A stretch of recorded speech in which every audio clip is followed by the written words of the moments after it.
Hey everybody, welcome to the Sunday stream where we're about to do some Backseat Brewing.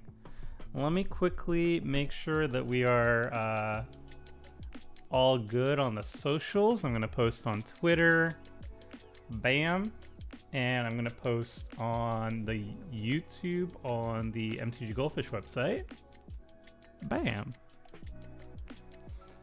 All right. Welcome, one and all, to the Backseat Brew stream, the Sunday stream. Hope everybody's having a good weekend. And to my fellow Canadians out there, hope you're enjoying the long weekend as well. Also, let me know how the music is, because I have yet to figure out how to save the proper settings on it, on OBS, to make sure it's always the right volume. We're gonna have some, I don't know if we're gonna have smooth jazz. I don't know if I could find copyright free smooth jazz, but we're gonna have whatever the lo-fi beats are. And yeah, today we're gonna be building something extra spicy. We're gonna be building 7-drop tribal, which is gonna be my first attempt at 7-drop tribal. Too smooth, too quiet. All right, we can bump it up a little bit. How's that? Welcome. Do you think 7-drop tribal could be even stronger than 6-drop tribal? I don't know. We'll have to find out together. I honestly have not really looked into 7-drop tribal too much. I know when I initially looked into it like a couple years back, the answer was no. But now we have a 5-color commander for 7-drop tribal, which I think might be the key to making it work. So I'm pretty excited for this brew stream, because 7-drop tribal has been on my mind for a while. Hey Grando, I thought you were fired, Griffin. You'd be surprised at how many people think legit I was fired. But no, I'm still here. Whatever deck we make, it will be special. I mean, 7-drop tribal is going to be pretty darn special. Hey, Tim. Hopefully the music's okay now. Hey, Jason, how's it going? Hello, one and all. All right, we've posted online that we are online. And let's see what we can do here, shall we? All right. So, first of all, for everybody joining the stream, welcome to the stream. Every single week, I stream twice a week. Sundays, I do a Backseat Brew primarily, where we sit together and we brew a deck live. And usually, I will start building the deck from scratch, and I will ask you all in the chat to first decide what commander you want to be built around, and then the cards we want to add to them. This time, though, I have something very much in mind for the Backseat Brew stream. I was considering making it an option, but I really wanted to do it, and I really didn't want to leave it up to chance on whether or not it would actually win the vote. So no options for you all this time. You're all in for a treat. This is a 7-drop tribal. This is something I'm kind of passionate about. A couple years back in like 2019/2018, I helped pave the way for a powerful new archetype called 6CMC Tribal, also known as 6-drop tribal, where basically every single non-lane card in the deck has a converted mana cost or mana value or drop value, whatever you want to call it, of 6. And it sounded really weird, and it was, and it's not like a super competitive deck or anything, but it was actually incredibly viable, because most people think, oh, you're just going to pass a turn until turn 6, but that's not really the case, because there's a lot of little things you can do even in that sort of deck restriction where you're casting spells or progressing your board state before turn 6. Like Myriad Landscape, for example, you can ramp as early as turn 3. Shefet Monitor, when you're cycling for 4, you get to ramp out a land. Tassiger, you can cast earlier than turn 6 as well, by casting the Delve cost. And there was actually some win conditions too. We had the Mike and Trike classic combo as a way to finish out the game. So it actually was legit. Like, no memes. It actually can win games and has won games on stream and in the past in general. And on Commander Clash, just won on Commander Clash. So yeah, I decided why not kick it up a notch. 6-drop tribal, I feel like, has been done. You know, we've passed that hurdle, and it's definitely viable. And now we're gonna go for a bigger attempt. We're going to do the same thing as we did on 6-drop tribal, but we're gonna bump it up to 7, which will make it even tougher and more exciting to do. But I think it's definitely doable now. So the reason why I decided now is a good time to try out 7-drop tribal is mostly because we've gotten some options on how to do it. So if we look over here, if we type is commander, we have some decent options. I would say for 7-drop tribal though, the amount of cards you have access to that are good, it shrinks every single time you go up in the mana value. Like it peaks at around like 3, and then beyond that it starts really petering off. So you need like at least a 3-color commander, ideally a 5-color one. And most of the options that I saw like a couple years back when I was considering it weren't that good. A lot of them just did not appeal to me. You really want 5 colors. And so we have 2 options for 5 colors. We have Morophon the Boundless, which can give us a big mana discount on at least one type of creature type. And we have, more recently, we have Tiamat. Tiamat is a dragon tribe. There are a decent amount of dragons at 7, which is nice. You will probably have tutor targets for it. And yeah, that's basically what it does. It doesn't do anything else specifically fancy, but it puts 5 cards into our hand probably. And it gives us 5 colors, and that's kind of what we want to be doing, honestly. So yeah, that was the thought process there. I think 7-drop tribal really wants to be in like 4 or 5 colors, just so you have more of the pool to work with. I think Morophon's interesting, and maybe we'll actually go to Morophon, but I'm going to try Tiamat as the initial thing. Honestly, both of them kind of go into the same deck anyway, because like if you are running Morophon, you need to have a bunch of, you know, cards of the same creature type to get that maximum value. And if you're 7-drop tribal, you're probably going to be like angels or dragons. So they both kind of make the same amount of sense.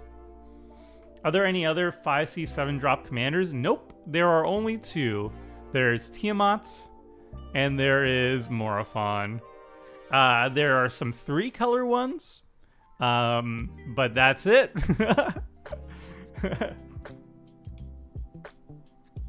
Yep.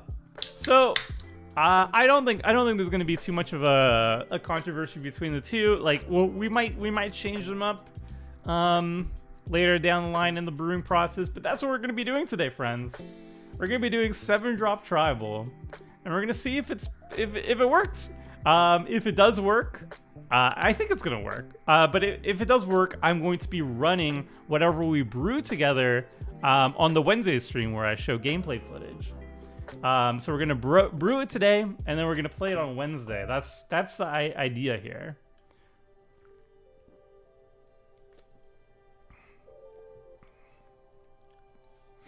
All right. So we're going to be skipping the usual spiel of like, you know, multiple commanders and you choose everything. We're going to just jump into the brewing process right away. And usually when I do a brewing process, I like to break it up based on a checklist. I want to have a certain number of card draw. I want to have a certain number of removal, board wipes, yada, yada, yada. That's a lot harder to do on such a weird thematic restriction. So we're not going to be really using it. We're not really going to be using the checklist like I usually do. Usually, I start with the lands, and then I go to the ramp, and I ask you all to give me suggestions. This time, however, what we're going to just do is we're going to use Scryfall, basically, to go through every single 7-drop in Commander. And we're going to do it the hard way, essentially. I don't know how many 7-drops are in Commander, but I imagine, okay, 614. That's not bad at all. So we're going to go through 614 cards, and we're going to just like start picking up the cards that have potential. And then after we pick a bunch of cards, then we're going to narrow it down and stuff. I guess a little bit of like my thought process to doing this sort of restriction. You have to build a deck kind of differently from the usual. So I have a personal 6-drop tribal deck. It's sitting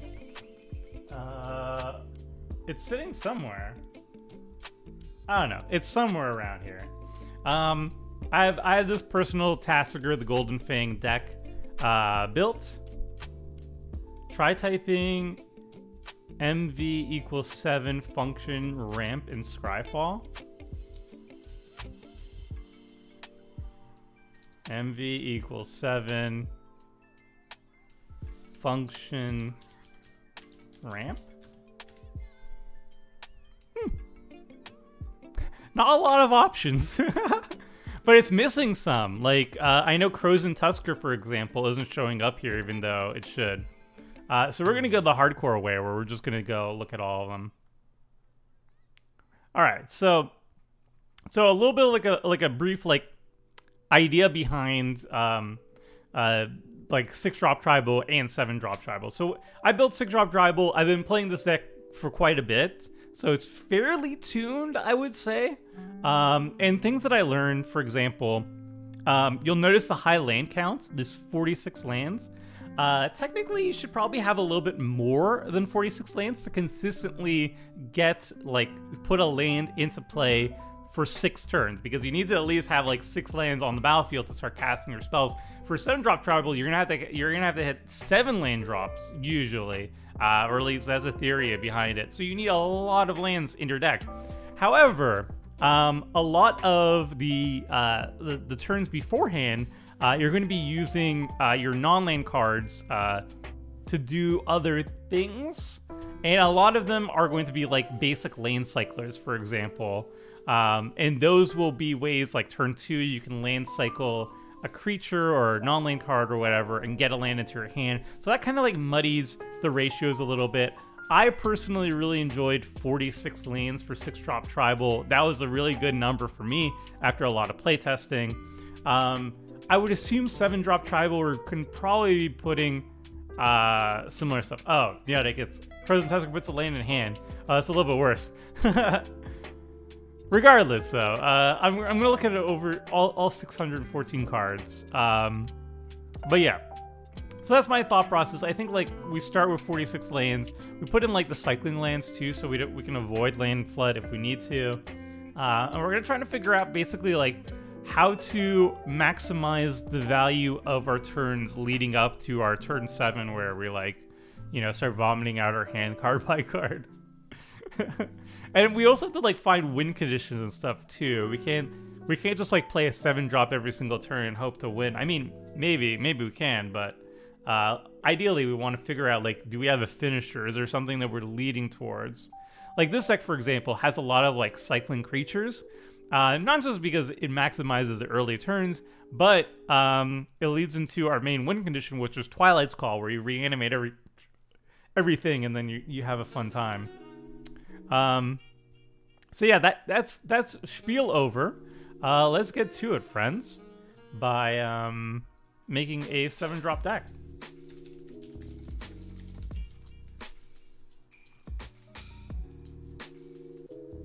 New commander. I'll start with Tiamat. We could put Morophon in the command zone too, but that's the current plan. We got Tiamat in the command zone. I just like the card more, I guess. It's more exciting for me. And now we start going through them. I think like Absorb Viz is the type of card that I'm looking for. It's not a spell that you really want to cast often, but basic land cycling is kind of huge, kind of what we want. Because we can start, you know, using our mana to do stuff to mana fix on turn 2, where otherwise we just don't have anything to do. So, like, the cycling cards are definitely top tier for a 7-drop tribal, I would say. And then anything that has, like, an enormous impact the turn it enters the battlefield. So, like, Ancient's too slow. The Overlord, we probably won't have enough black. These cards are a bit slow. But All Is Dust is a great way to make sure that after many turns of not establishing a board sale, we can immediately catch up. So we got All Is Dust in there.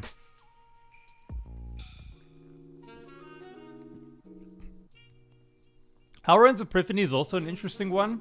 We can foretell it for 2 mana, and then we can cast it as a 6-drop. So I like that one. I don't think we'll have enough green cards to cast Allosaurus with its alternate cost, but I do like Alrund's Epiphany. And then that's a good spot to be in. Beanstalk Giant should be our first card. Ramp is hard. Yeah, Ramp is going to be the key here. We'll get to Beanstalk Giant. I'm just starting like from A and I'm working my way down. So much of these cards don't really do it for me. I feel like these cards have value, like the Angelic Arbiter and the Angel of Despair, but it really depends on how much ramp we've got, you know? Angel of Glory Rise, though, is kind of interesting to me. If we have any like land cycling humans, this could be pretty sweet. I really like anything that says like mass reanimate is like super good.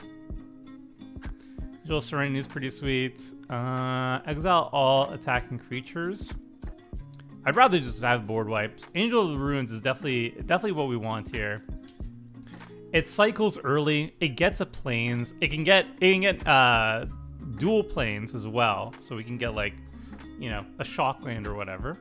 And then it's a good reanimate target. So that's a bam bam. That's really good.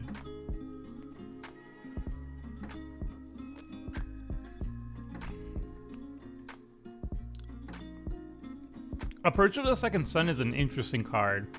It like outright wins the game if we have any like shenanigans with it. So I'm gonna throw it in here, even though we might just end up cutting it. But like, if there's any way we can cheese out an Approach of the Second Sun twice, that's gonna be really huge as like a win condition in the deck. Probably still not on MTGO Summer. Yeah, it's probably not. But if I do need to cut it for the gameplay game, I'll do it. Discovery Dispersal comes up to 7. Yeah, all like the Aftermath cards and those type of stuff, those count as like they hit a converted mana cost and they put them together, which is nice. Roll 2d8s and choose one result. Draw cards equal to that result. Then you may cast an instant sorcery. And that's gonna be kind of rough for 7-drop.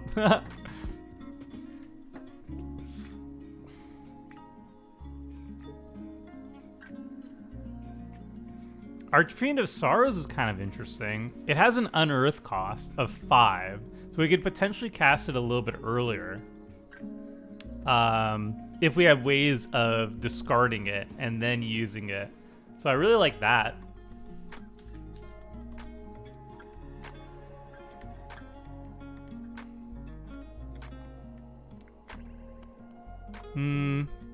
Whenever a source an opponent controls deals damage to Archfiend of Spite, that not enough high impact. Not enough high impact. We could mutate for 6 though, which is nice. It's a little bit of a mana cost reduction, but I don't think it's strong enough.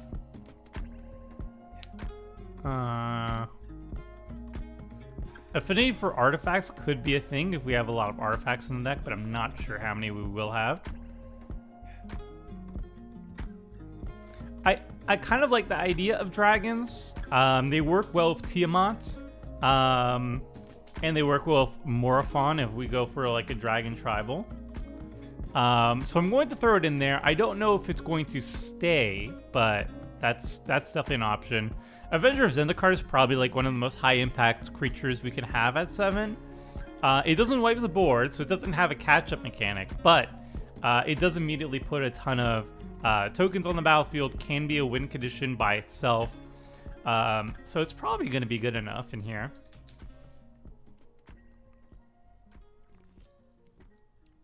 Billfire Dragon is great. It doesn't do anything the turn we cast it, unless we have any way of giving it haste, which I'm not really sure at 7, but I will throw it in there. It is a big gold dragon. At the beginning of your end step, you reveal the top card of your library. If you do, each opponent loses. Oh my god. This card does basically 7 every single turn. To each opponent. We still need top deck manipulation because we're gonna have so many lands in our deck that like half of the reveals are going to be just lands. So this might not be able to make it, but if we do have any like consistent top deck manipulation, Baneful Omen is gonna be kind of sweet as a finisher.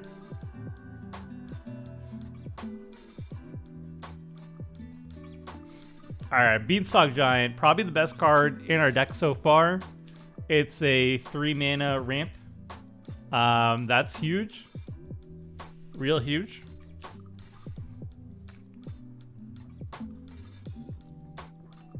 Manifesting Amalgam from seems nice. Yes.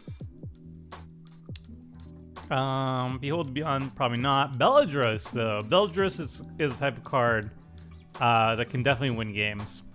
It's enough high impact. Like we cast it, we can untap, cast something else to turn. It comes out, puts a lot of bodies on the battlefield very quickly.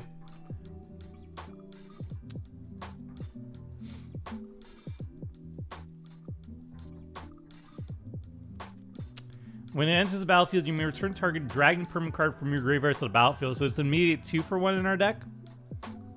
I think Bladewing the Risen is good. Good here. Boom.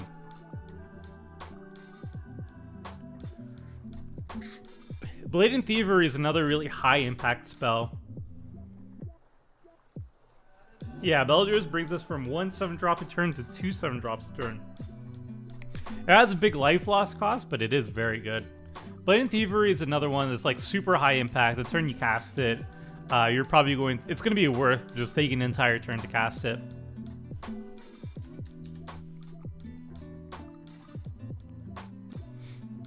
I really like Blood Tyrant, but I just don't think it's high impact enough early on. Like it's just like it's a 7 mana 5/5 flying trample. You have to wait an entire upkeep to do a little bit of extra damage. I don't know. Boldware Terminator is pretty sweet. Boneyard Parlay is pretty decent, I think. Especially if we have a lot of ways to like self-mill and whatnot. This could get us a lot of value. Up to 5. Well, we don't even have to choose our own, but yeah, it's good value. Boonweaver Giants. I mean, Boonweaver Giant. I don't think there is a combo with Boonweaver at 7. There might, but I don't think there is. I think like you need Pattern Rebirth or something, so probably not.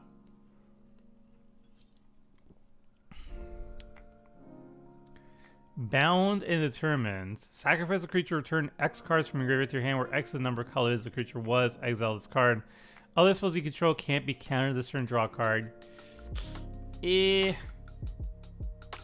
I don't think it's good enough. Though I like that you can cast it earlier. That's a good creature. Yeah. Boundless Realms. Boundless Realms has potential, but we are a 5-color deck, and we're not going to have a lot of early fixing. So I don't think we're going to have enough basic lands in the deck for this to be good. I'm going to throw it in here, though, just as something that we can cut later on. Brass's Bounty has some potential. So a little bit of an accelerant. I'll throw it in there. Brilliant Ultimatum. This is the one that doesn't work in Commander. Exile the top 5 cards of your library. An opponent separates those cards into 2 piles. Oh, it does work. Yeah. I think this is probably the best deck for Brilliant Ultimatum, right? That's pretty good.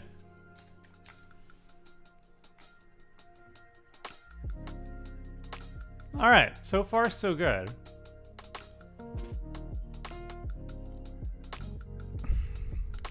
Ooh, if only I could do Bruzella at 7-drop. Alas, I would definitely do it, but any number of target players each discard cards from their hand equal to the highest convert mana cost among permanents you control. This is an evil spell. I don't know if it's going to be good enough, but I'll throw it in. Did you already put Cauldron Complete? I haven't gotten there yet. We're at C right now. Captive Audience might be high enough impact. I'm not sure. Enters the battlefield under your control and opponent's control. At the beginning of your upkeep, choose. Yeah. Could be good enough.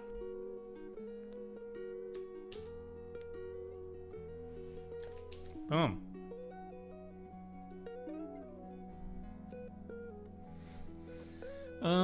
Clarion is the one that doesn't work, I think. Yeah, that's a Bant one. I don't think the Chancellors are great since we can't do much with the benefits on the buff. Yeah, we'll see. Maybe one of them will work. Is Bruna's Reanimation alone good enough? It depends on how many targets we'll have, but we could throw it in there just as an option that we can cut later on. If we have enough humans and angels that can cycle themselves, then it will be worth it. Alright, Chancellor of the Annex. You may reveal this card from your opening hand. If you do, when each opponent casts their first spell of the game, counter that spell unless that player pays 1. Flying, I think that's good enough. That might be good enough. We never really want to cast it, but it's kind of cool to have to just slow down our opponents a little bit. Chancellor of the Draws. You may reveal it from your opening hand. If you do, at the beginning of the first upkeep, each opponent loses 3 life, then you gain life equal to the life loss. Lost this way. Bleh.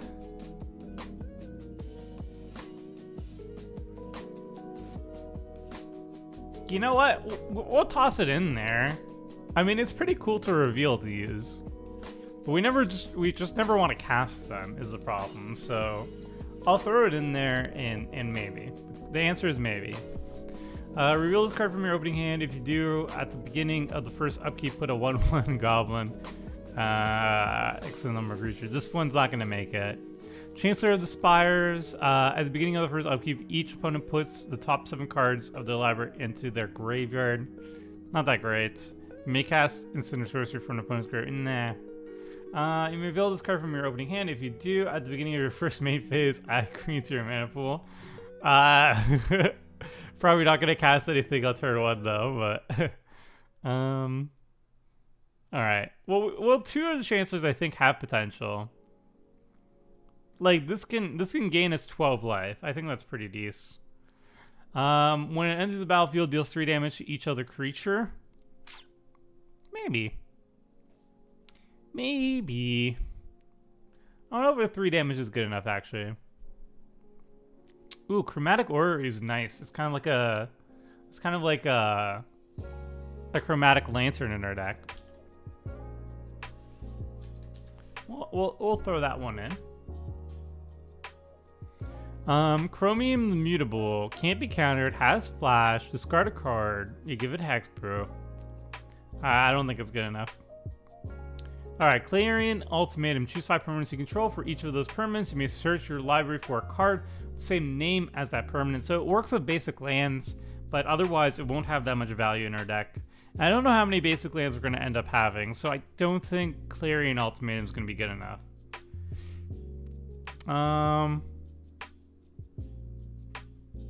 Ooh, Undaunted. Yes, yes. Yes, a board reset's like key for 7-drop travel. We're going to be playing from behind from the onset, so anything that can wipe the board and stall the game out is really good for us. Whenever Colossal Whale attacks, you may exile target creature defending player controls. Too slow. Classification, too slow. Commandeer, though. If we have enough blue cards, this can be pretty decent. Otherwise, we are sad, but we'll throw it in there as an option. May I suggest suspend cards? Yes. If there's any good suspend cards, we'll probably add them. Consign to Oblivion. We basically... Is running a card that basically just bounces good enough? Because like the Oblivion parts we don't care about. I think the answer is yes. I think just having a 2-mana way to bounce something is cool. People won't expect it. Covenant of Blood, nope. Ooh, Creative Outburst. This is legit ramp. Sadly, play of the game is 8 mana. Yeah. Also, all of the Undaunted cards aren't available all online, so we'd have to swap them out. Creative Outburst is a card that definitely works well. I don't really care about casting it. You just discard it, and you make it a treasure token. So this gets us a turn earlier to our 7-drops. I like that. Crime and Punishment. Put target creature or enchantment card from an opponent's graveyard onto the battlefield under your control for 5. Ooh, and it has a board wipe. Oh, wow. This card is great for us. Anything that, like, resets the board or has a powerful effect that we can cast for less than 7 is really good. And obviously, anything that ramps is also very good for us. We won't have a lot of those. So yeah. That card's good. Choose target player and another target player. Oh, I love Cruel Entertainment. It's not available online, womp womp, but I think it's high enough impact, or could it potentially be high impact? That it's warranted at least putting it in. Cruel Reality, I think it's a little bit too slow. Cruel Ultimatum, though, is another way to get some good value in. So we're going to run that.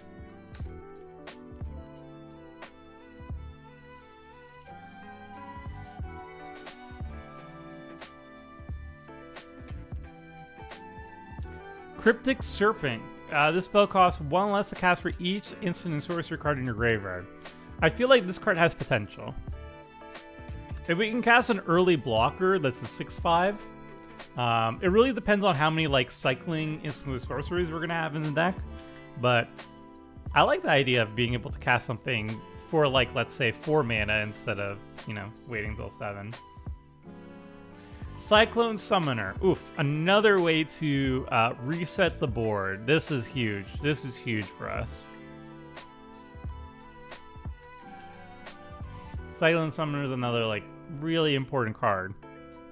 Because by turn 7 we're going to be so behind. So no, a way to just like stop everybody for a bit is real good.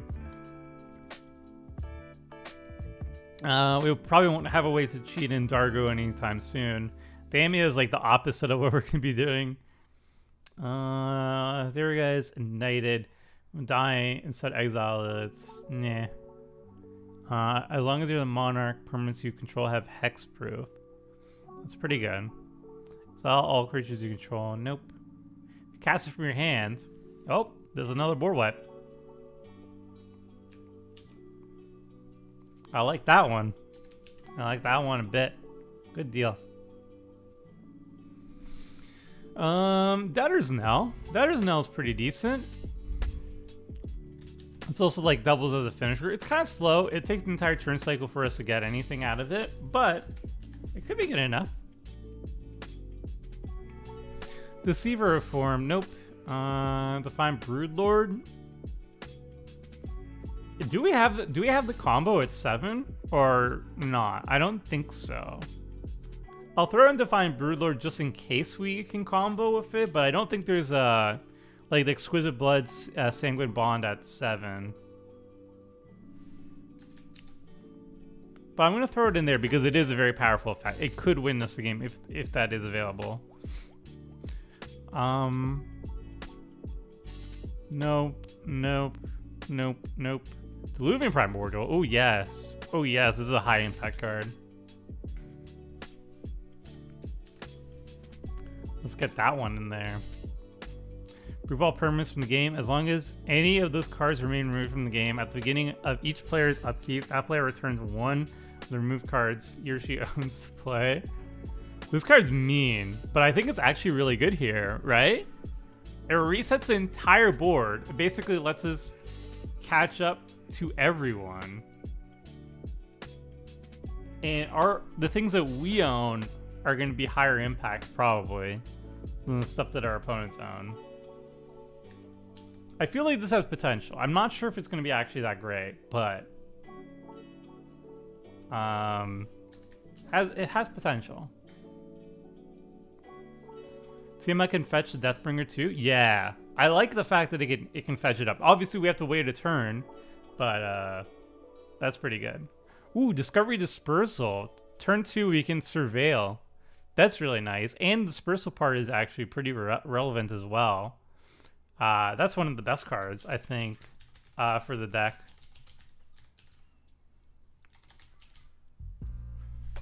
Yeah, I really like Discovery Dispersal. Alright, so far so good. I think we're severely lacking in the ramp departments. Not that, obviously, but maybe there's going to be some sweet spice. Like at 6-drop Tribal, you had Avatar of Growth and you had Shepherd Monitor as ways to ramp before turn 6. So hopefully 7-drop has some equivalent. I know Crows and Tusker doesn't put it into play, which kind of sucks. Divergent Transformations. Probably not like the best for us. Down and Dirty. No, these effects aren't strong enough for us. Dragon Lord Atarka, though. Immediately enters the battlefield, does some damage. I like it.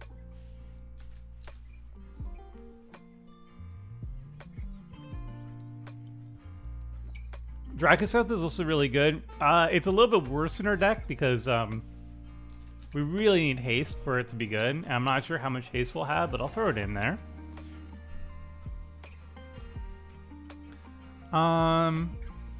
Dune Blast, that's a good one. Another way to reset the board. We'll always take those. At least we get Eternal Dragon and Pseudo Ramp. Yeah. Seriously though, Dragon Mage for card draw? I don't think we'll ever run out of cards in hand. I think Dragon Mage is going to definitely, like a wheel effect is definitely going to help our opponents much more than it's going to help us. Unless we have like so many creatures that like we can reanimate them afterwards. Dimensional Breach caused the only intentional draw by mutual agreement I've ever had in Commander. It is definitely a hard reset. It's probably a little bit too mean, but it's also pretty funny. Dusk Feaster costs 2 less to cast if there are 4 or more card types among cards in your graveyard. So for 5 mana, we can have a 4/5 of flying. I don't think that's good enough. Ooh, Eerie Ultimatum. Okay, Eerie Ultimatum's definitely going into the deck. This is going to be enormous. So we're more incentivized to have cycling creatures, but so far we've had none, so that's not great, but that's a great way to jump back into the game. It also makes fetch lands a lot more desirable in the deck too, because we could like Eerie Ultimatum and we could get like 6 lands back onto the battlefield. That's really sweet. Elbrus is pretty sweet. You become, if your life total is less than 7, you're summon. Let's go for Elemental Masterpiece. Another little nice little ramp card. How's the music, by the way? Because it's nice and loud for me, but I don't want it to be distracting for you all. Ooh, Elish Norn. I think Elish Norn has some potential here too. Nice little. It's not gonna pump up our creatures that much because we won't have a lot of creatures. But it will kill our opponent's tokens, so that could have a thing. It's a good background level. All right, sweet. Thanks for the feedback, John. Mere Battlesphere. We'll probably put that in, probably. Dusk Feaster has good art. Yeah. Music is good. All right, sweet. Okay, I'll try to remember that for the future. Thank you. So we're at negative 7.6 decibels. And I have it on my end very quiet. Okay, sweet. All right. So far, we have a decent amount of cards. And remember, we're going to have like 46 lands in the deck too. So we're almost reaching the part where we're going to start making cuts. We're only at E, which is a really good sign because we're gonna try to prune down to the best card quality, right? Ooh, Immersion Ultimatum is going to be super good here. Search your library for up to 3 monocolored cards with different names and exile them. Opponent chooses one of those cards, shuffle that card into your library. You may cast the other cards without paying the mana cost. So we're going to get 14 mana worth of value out of Immersion Ultimate because we're going to cast 2 7-drops. That's huge. That is actually huge. All right, that's sick.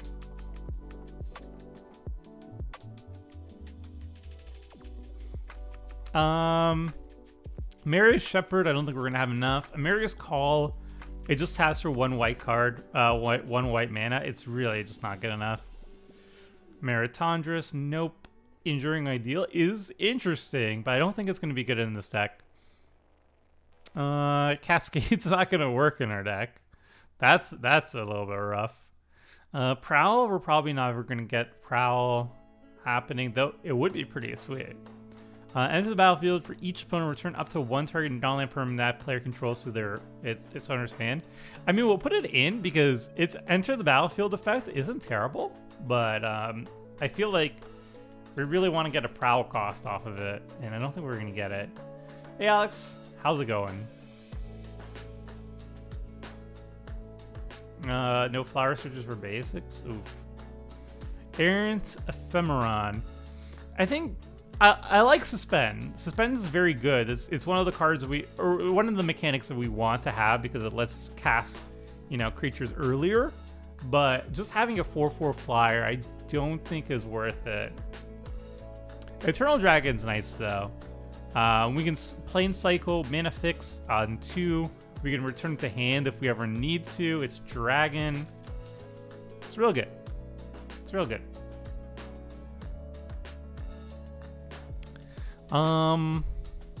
Let's see here. Fated Retribution. Triple white is going to be a little bit tough, so we might cut it based on that. Because I don't know how good our mana fixing will be. But instant speed, wipe all creatures and planeswalkers is really huge. Really good. Fated Return. Put target creature card from the graveyard onto the battlefield under your control. It's another triple black. It's less impactful than a board wipe, but I think it has some potential. I'm gonna at least put it in there, but it's probably gonna be something I'll cut. Fell Shepherd. Deals combat damage to a player. You may return to your hand all creature cards that were put. Oh, that would have been pretty sweet. Improvise could be sweet too, but we don't have a lot of artifacts right now. Foresight does nothing. Each creature and each player. That's a pseudo board wipe. 4 damage to target player and each creature they control. Ooh, what does this do? Exile target creature card from a graveyard, put X counters, deals damage. Nope, not enough. Flower Flourish. Search your library for a basic forest or plains card. The latter part we're definitely never using. The former part, if it wasn't a basic, I think we'd take it. Yeah, I don't think it's good enough. If it was non-basic forest or plains, so we can actually mana fix. But yeah, I don't think it'll make the cut. Deals damage to an opponent. You draw a card. Huh. Never seen this card before.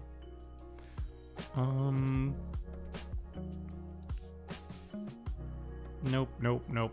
Ooh. Garruk Apex Predator. It could do stuff, but I think it's just gonna be too slow.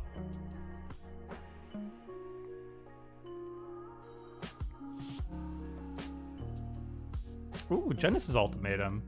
Put any number of permanent cards onto battlefield. Yeah. Yeah. I like it. We really need some top deck manipulation, but whatever. Exile all creature cards from target player's graveyard in a face-down pile. Shuffle that pile, then manifest those cards.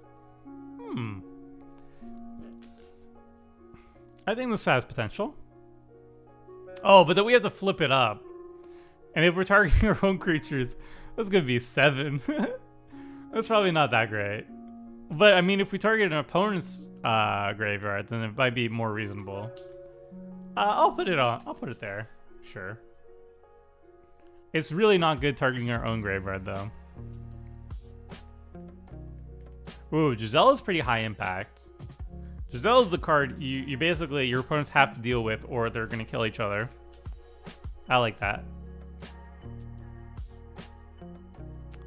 Glade Heart, nope. Blocked by a creature, nope. Combat, nope. I think Godfear's Gift has some potential. It is slow. But, I mean, you get some value out of it. The turn it enters the battlefield. Probably have some big creatures that have good ETBs on them. Could have potential. We'll throw it in there.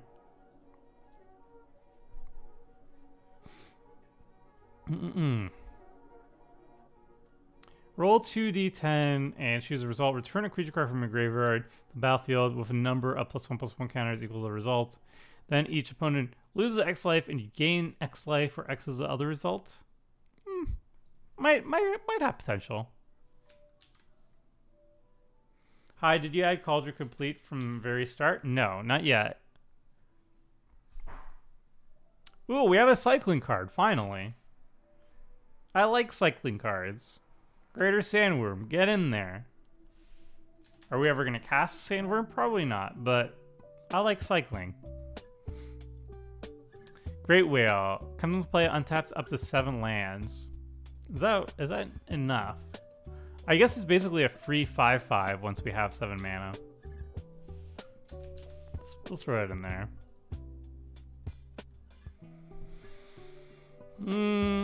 These other ones aren't good enough.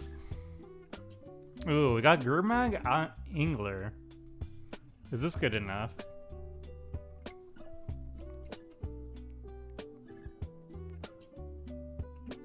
Maybe.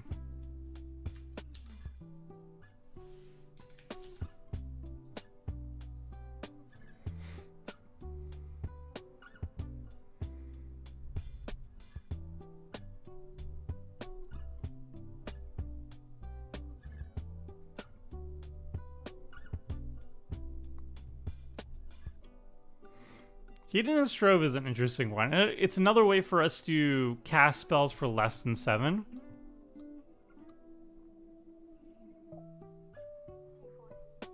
It is a good card advantage in a later game.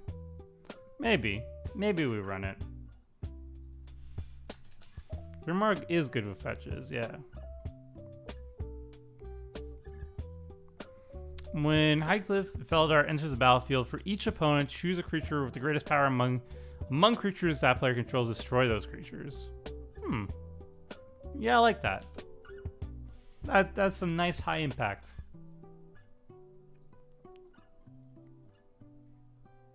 Hogak.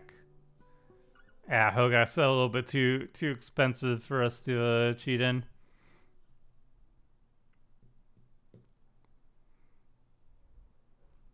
Our Reckoning could work. It's not an enticing board wipe, but it is a board wipe.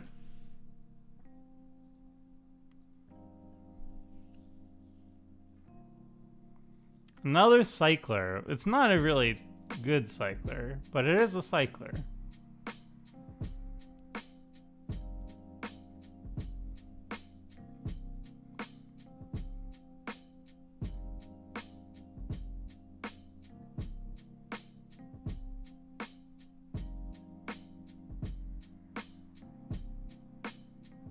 Maybe. Maybe we put it in. Get in there, Hundrug. Your job is to cycle for 3.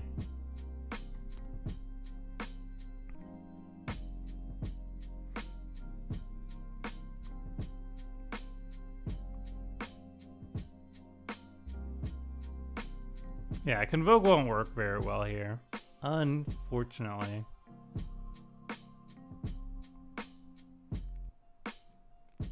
Inferno's kind of interesting. I think I like it more than Hour of Reckoning because it is a instant.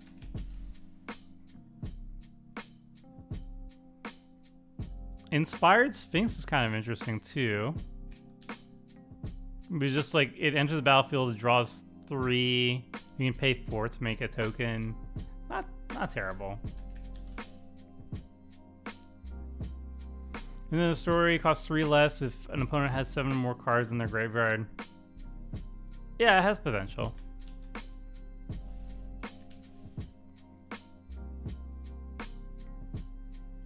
Drake will take what it can get, yeah.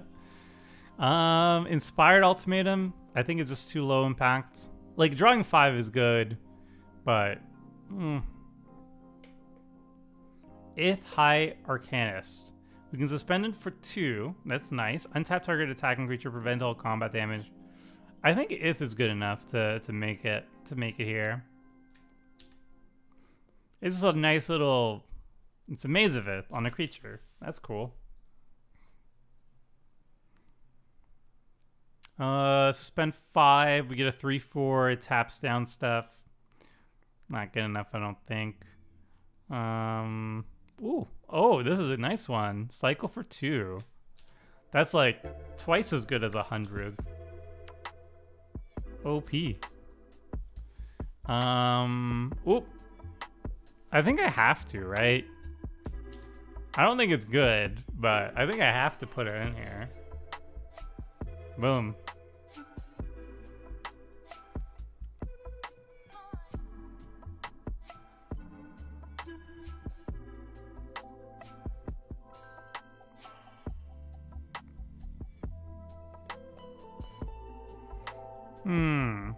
I guess we could put in Karn Liberated. We won't really have protection for him, but maybe we will. Karthus is kind of interesting. In a Dragon Tribal deck, this is one of the few ways we can give our dragons haste, which is nice. And it can randomly steal opposing dragons if somebody's playing that. That's kind of cool. Ooh, Kindred Dominance is going to be nice. We're going to try to lean towards dragons. So Kindred Dominance is sweet. And choose a creature type. Reveal cards from the top of your library until you reveal X creature cards from the chosen type. This is the creatures you can know. We'll probably only have like 1 or 2 dragons on the battlefield though, so not that great. Cloth. Unrivaled Ancient. Attacks, X mana in any combination of colors where X is in total power of attacking. Ooh. Yeah. This is good enough. I think this one's good enough.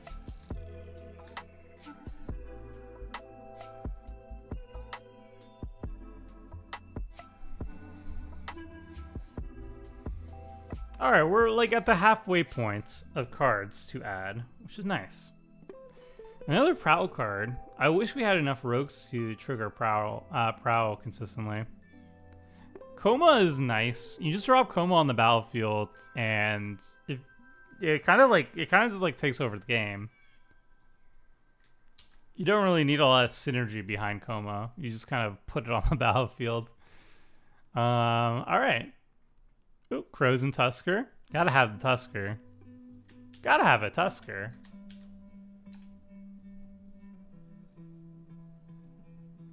Keurig, not enough black in the deck for it to be good.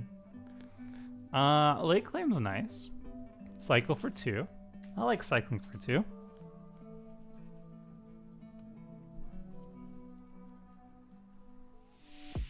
Legacy Weapon's a bit ambitious.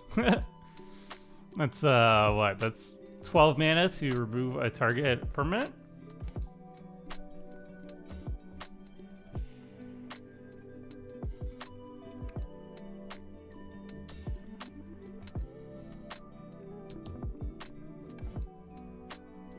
Aha! Illuminate Primordial is very sweet here. Another high impact card. 3 for 1 essentially. Macetail Histrodon.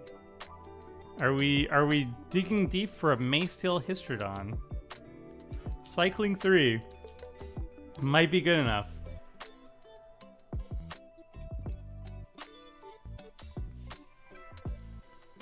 What? Locust Guardian? No. Legacy Weapon is removal? Yeah, but we have better removal. Like, Lumen Primordial is 7 mana to take out 3 creatures. Legacy Weapon is 7 mana, do nothing, and then take out creatures for 5 mana. It's just too slow.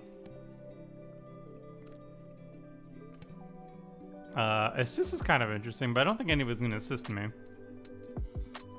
Costs less to cast, but Devotion Black. Oof. These are all non-white creatures. I think we have better just board wipes at this point. Oh, Maishin's kind of interesting.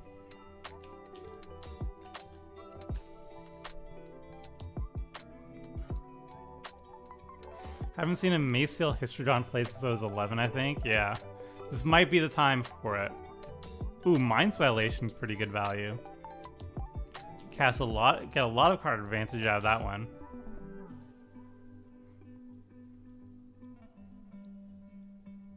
Mold Demon. Molten Primordials, maybe. Let's get Morophon in here, though.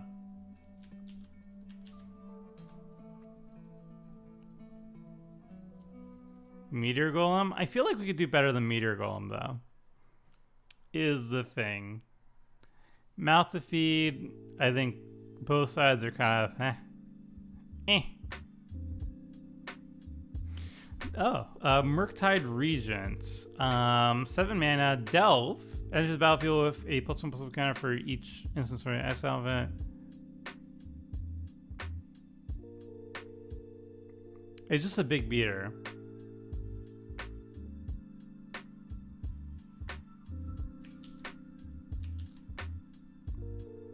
Maybe we'll throw in Mouth to Feed. It's not terrible, but it's not like exciting, right? 3 mana, make a 3/3, pay 4, basically like cycle itself, essentially.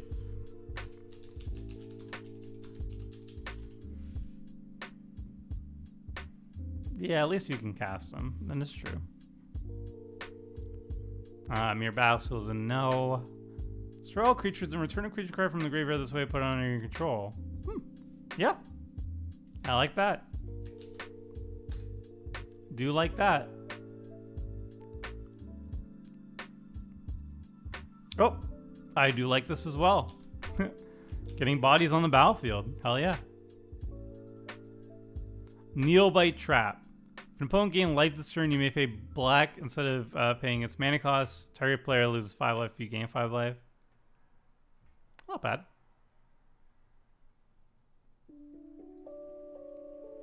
Ooh, Never to Return. This is good. 3 mana, destroy a creature.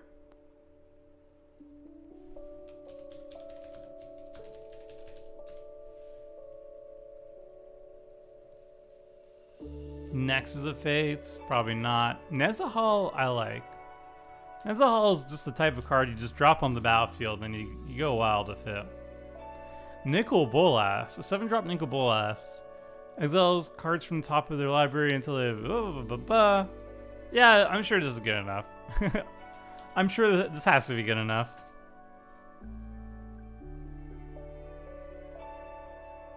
Untap 2 target creatures are up to 2 target lands. Probably not good enough. Too slow. Attacks destroy all other creatures. That's interesting. Nyxbloom Ancient. Yeah. I could see the Ancient doing work. Yeah, Nezahal is like Coma but 2018 Magic, so it's not as strong, but it's still good. It's still good. Target player sacrifices 2 attacking creatures for 5 mana. Yeah.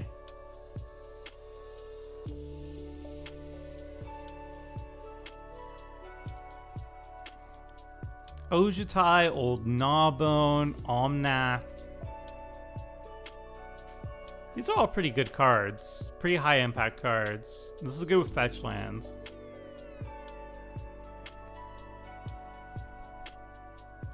Nova Blast Word is repeatable board wipe, but it takes an entire turn cycle for it to do it, which is why I'm not as keen for it. But I'll throw in the 2 dragons. See if we do anything with them in the end.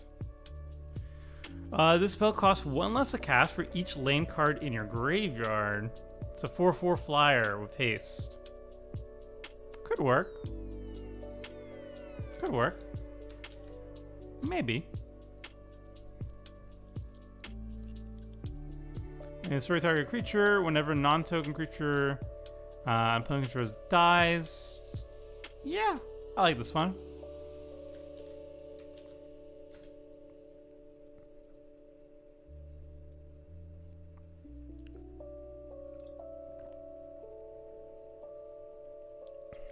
Ooh, Palinchron.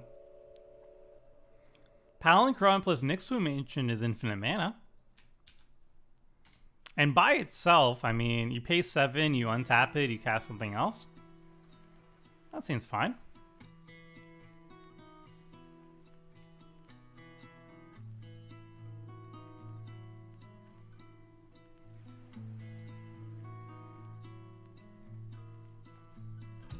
Phage the Untouchable. There's an alternate win condition, but we have no haste, no unblockable. It's probably not going to do much. We'll keep that. Suspend 5.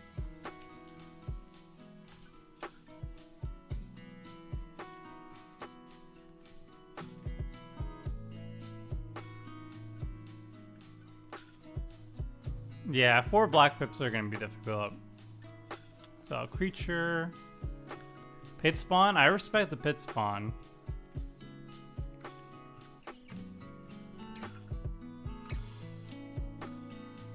Feel like this has potential. I'll throw it in there as a potential, but I don't think it's probably get cut.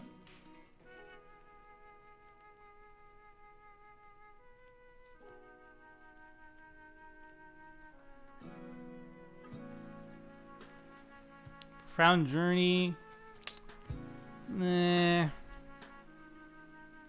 Maybe.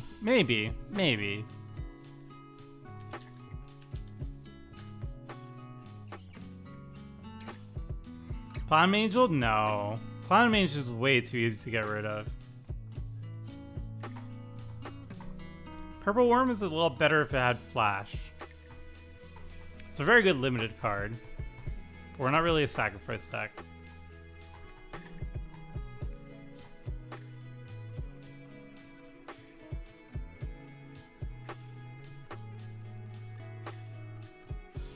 Ooh. 5 mana, wipe the board. Yes, this is probably one of the best board whoops you have in the deck. Sick. From Cloak Giant.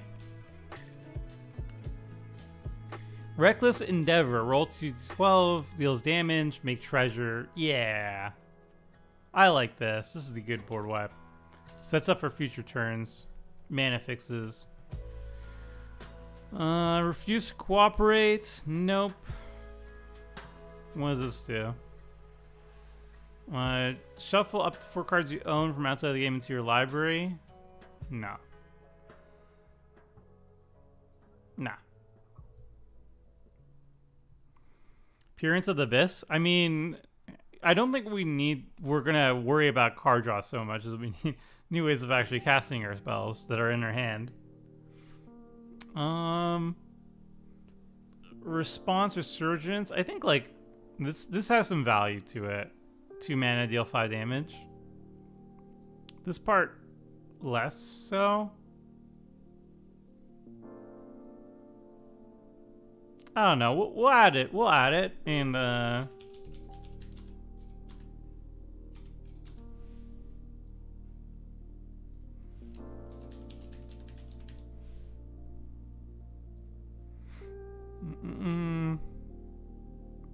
Wow, Ridge ran it. Cycle 2.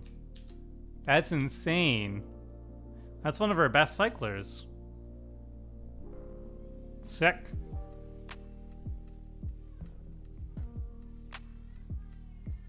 Wow, a 7-drop detached for 1 black? What? Is this real? Wow.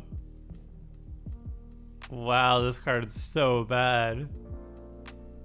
I guess it's a 7 mana 5/7 in Dimir colors. Wow, this card is so bad. Woof.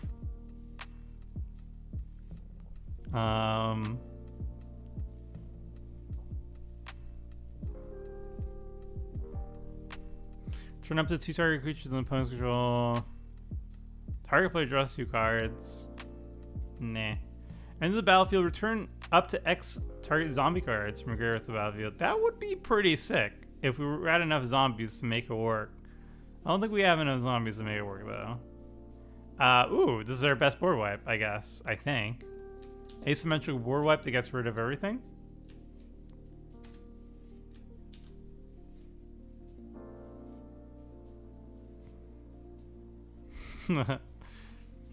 God card. Yeah, I don't think Riven's gonna make it. Sorry, y'all. A Runescar Demon. That's interesting. Spells you cast from anywhere other than your hand costs 2 less to cast, and you can foretell it for 5. That's like that's like a very roundabout way of ramping. I don't think we'll have enough though. The Demon I'll throw in because, like, you know, it's a tutor on a stick. That's really cool. Why no Badger Commander articles on the Precon? They will be coming out soon. Scholar of the Lost Trove. I think this is worth it.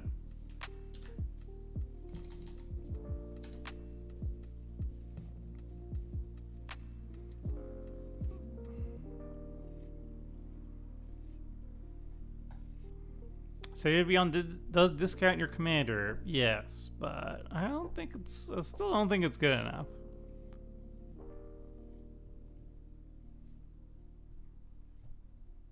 You may cast Scourge of Neltoth from your graveyard to pay by paying 2 black and sacrificing 2 creatures. That's going to be tough for us. That's going to be a high cost. Seeds of Renewal. Return up to 2 cards, and it will cost 4 mana to do so. I guess has value. Seagate? Casting it for triple blue? I don't know about that. That seems a little sus. Sepulchral Primordial, though. I like Primordials. I'm a sucker for Primordials.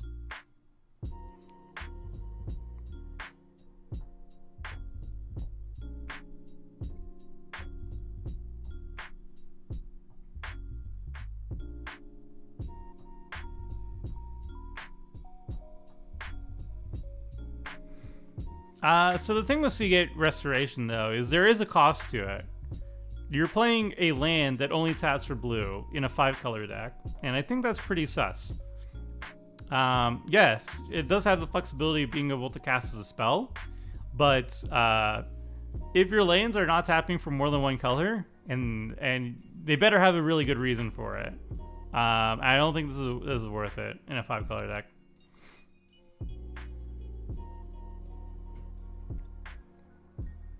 Shielder is pretty big. Shielder is the type of card that if you slam it on the battlefield, probably start winning. Worth it? I disagree. I'm not putting it in there. Ninjutsu. Ninjutsu for 6.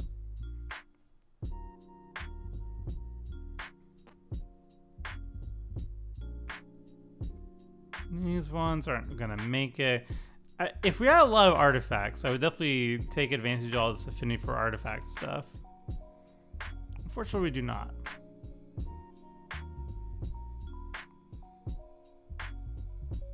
Turn all creatures in play and all creature cards in graveyards to their hands. Huh.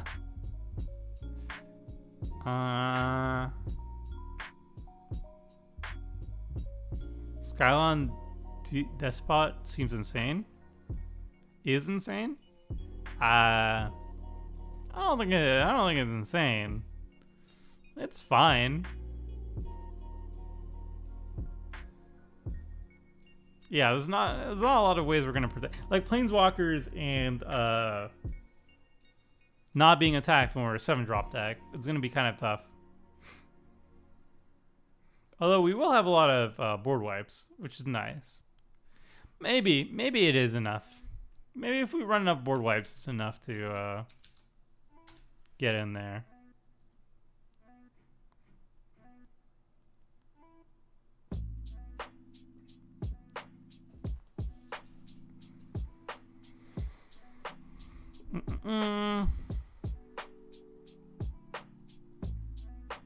Ooh, cycling for just a blue? I mean, it's going to be a little bit tough to consistently get blue, but I like that. Ooh, Undaunted. Wipe the board. I like that as well.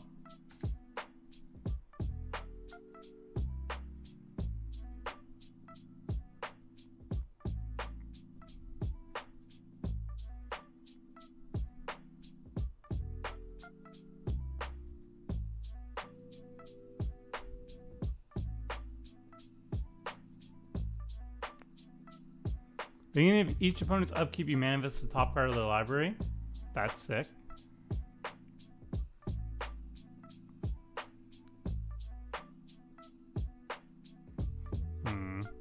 Most of these, if we had a lot of artifacts, I keep saying it, but artifacts would be huge here to go affinity for artifacts. Tooth and Nail. Tooth and Nail I like. Temporal Mastery is ramp? I guess. Yeah, you know what? Sure.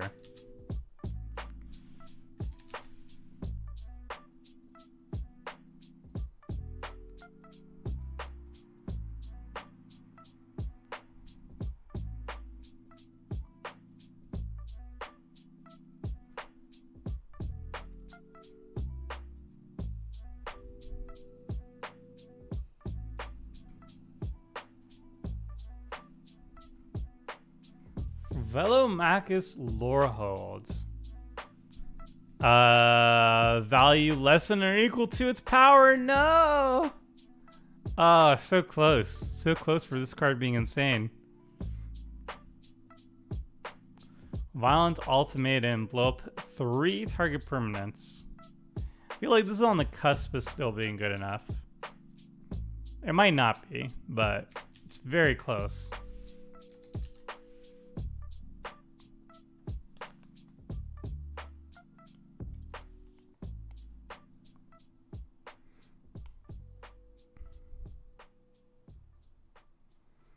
Ooh. This is like better than cycling. This is like super cycling for 2. Scarred Weaker Waves. Look at the top 2 cards of your library. You put 1 into your hand, 1 into your graveyard. Super cycling. Sick.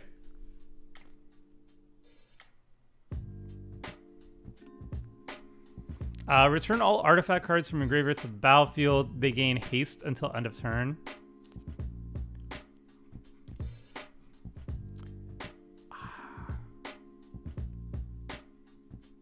Very interesting. We don't have enough artifacts right now, but you know what? I'm going to throw it in here just as a reminder for me to look into this a little bit more deeply soon.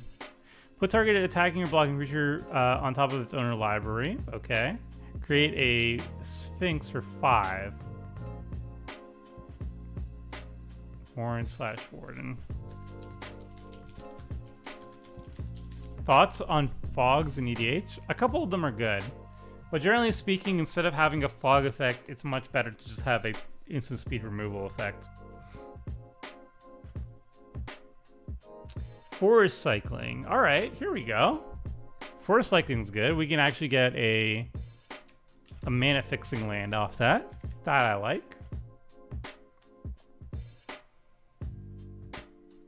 Do we get to cheat with Cyclonic Rift? We do not. Wizard Spellbook. Exile target instant sorcery card from a graveyard. Roll at 220. Copy that card. You may cast a copy. Copy that card. You may cast a copy by paying 1.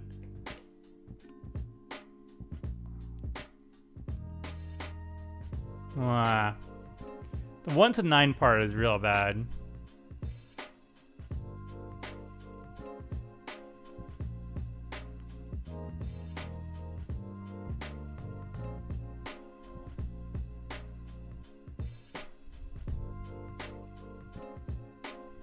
World Breaker is interesting. Did you put in Temporal Master? I did. World Breaker has a chance. We'll throw in World Breaker.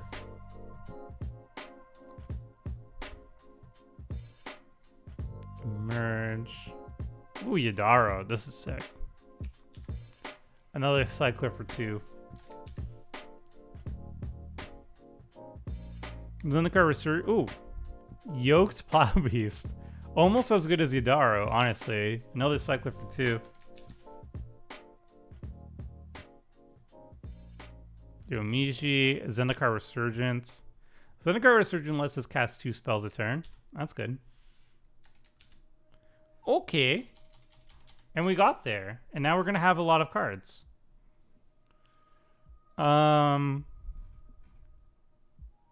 Yeah. All right. Now I think we want 46 lands. I think is the play. So let's start adding lands. Wait, actually one thing I want to look at first. T artifacts. How many artifacts are we working with here? 52. How many of them are good? Can we make affinity work?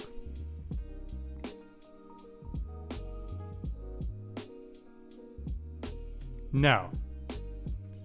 I'm pretty sure the answer is no. Yeah, no. No. Alright. Alright, that answers that. Okay. Legal in Commander.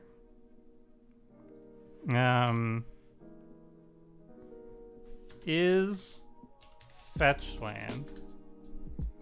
Alright, we're gonna add all of these. Arid Mesa.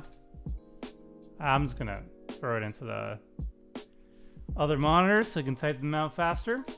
Bloodstained Mire, Flooded Strand, Marsh Flats, Misty Rainforest, Polluted Delta, Scalding Tarn, Ruined Catacombs, Windswept Heath, with Foothills. I think the Triumphs are going to be pretty big here. Our deck is pretty slow, so running Triumphs is kind of like good. Ketria Triumph, Rogrin Triumph, Savai Triumph, Mana Confluence, City of Brass, Path of Ancestry, Command Tower, hum hum hum hum hum.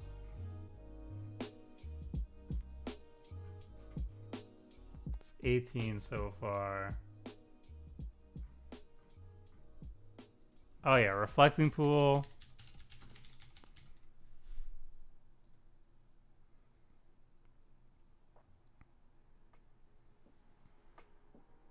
Let's just save this real fast.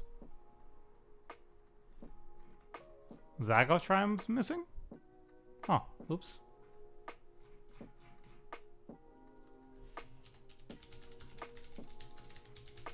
Orchard.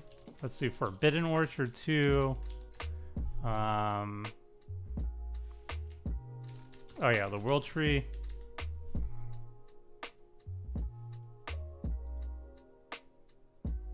I'm just gonna look at my 5-color mana base real fast.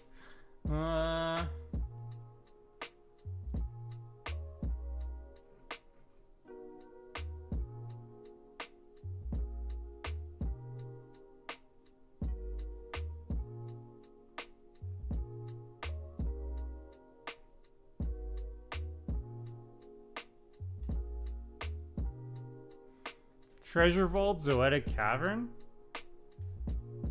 Oh, Zoetic Caverns, yeah.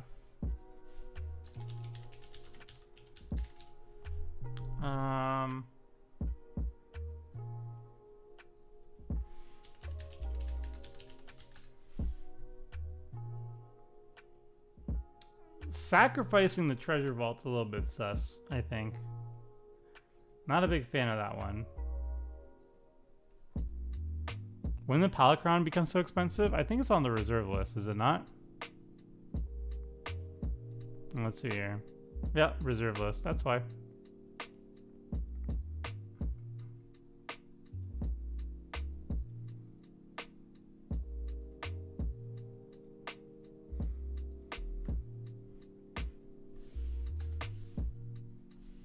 Is bicycle.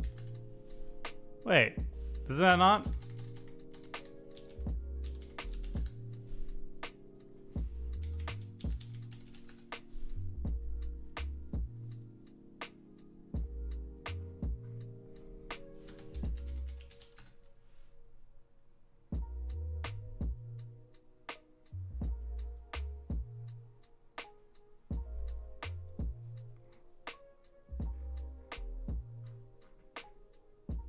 There we go. All right. Yeah, we're gonna add these. The fetid pool.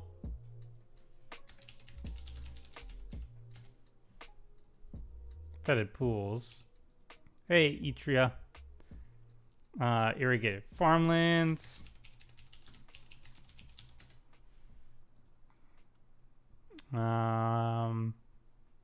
Scattered groves, sheltered thicket. That's it. 1, 2, 3, 4. Isn't there a 5th one? I don't know, shelter thicket. 1, 2, 3.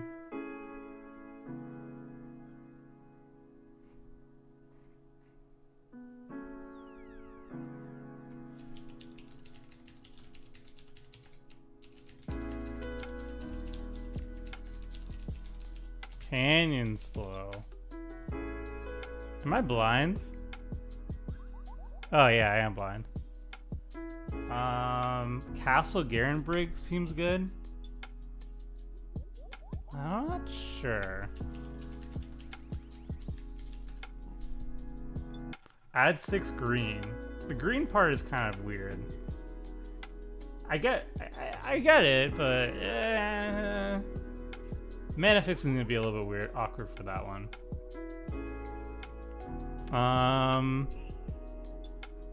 We're gonna need a couple basics. I think we'll need at least 1 forest, 1 plains, 1 swamp, 1 island, 1 mountain. We also probably want the shocks in here. Is Shockland. We'll get all of these in here too.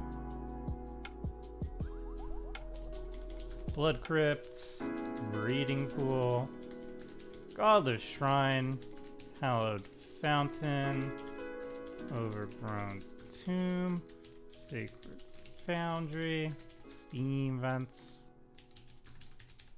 Stomping Ground, Temple Garden,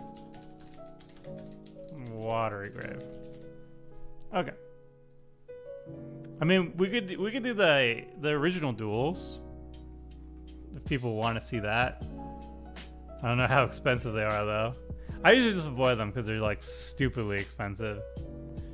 I kind of pretend they don't exist. All right, we have 44 lanes. I like to pump it up to like, you know, a couple more. Oh, Crows and Verge. Yeah, Crows and Verge is great. I also forgot Mirror Landscape in this one. Crows and Verge, Mirror Landscape.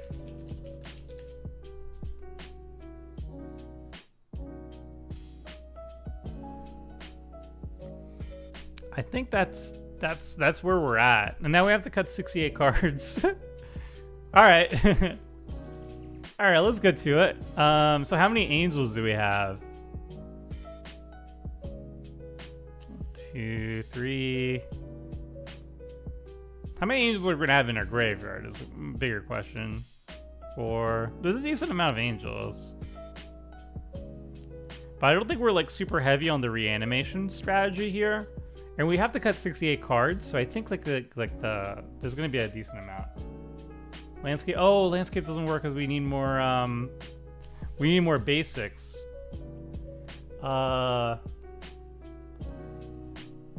Yeah.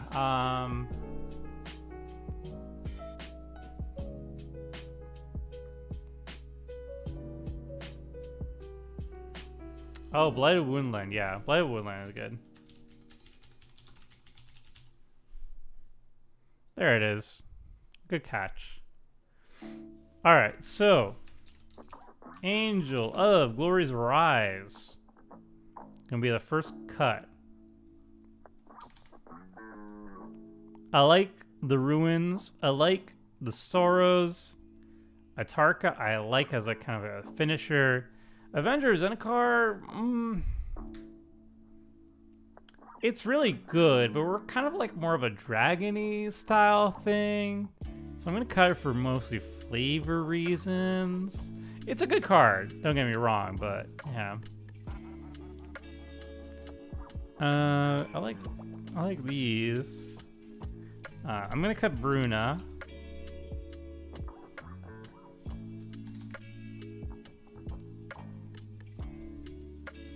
I still kind of like the Chancellor. It's a little funky, but I like funky, you know? But then again, we have to cut 68 cards, and if there's anything that's like I'm on the fence with, I think I just need to cut them. So we're gonna cut both of the Chancellors. Cryptic Serpent, I'm not 100% sold. Maybe. Oh yeah, Divine Broodlord is definitely an easy cut. Primordial is good. Atark is good. Drakuseth is maybe. Elish Norn, I don't think we're just gonna have enough value out of it. Enigma Thief, if we had enough ways to do Prowl, would be good. Eternal Dragon's good. Giselle's good. Great Whale is a great whale. Greater Sandworm, cycle for 2. Delve is good. This is good. Hundrug, cycle 3 is so much worse than cycle 2. I'm sorry, Hundrug. You just didn't make it. Draw 3, and then you get. I think the Sphinx is probably not good enough. Crows and Tusker is here. If is good, I think. Jungle Weevil cycle 2. This is fine. This is good. Good. Good. Good. Cycle 3, I'm sorry, Histrodon. You were so close. You were so close to making it.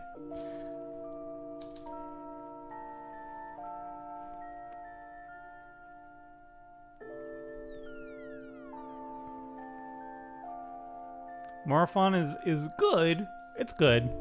Murktide Regent is probably a better Gerbog. Yeah, it is a better Gerbog. Nezahal's good. Nixum's good. Ojutai's pretty good. Old Gnawbone's good. Dragon's pretty good. I guess Overseer is a little bit worse considering like we have like just better options of like Illuminate and whatnot. So I'll cut you. It's good, but it's not as good.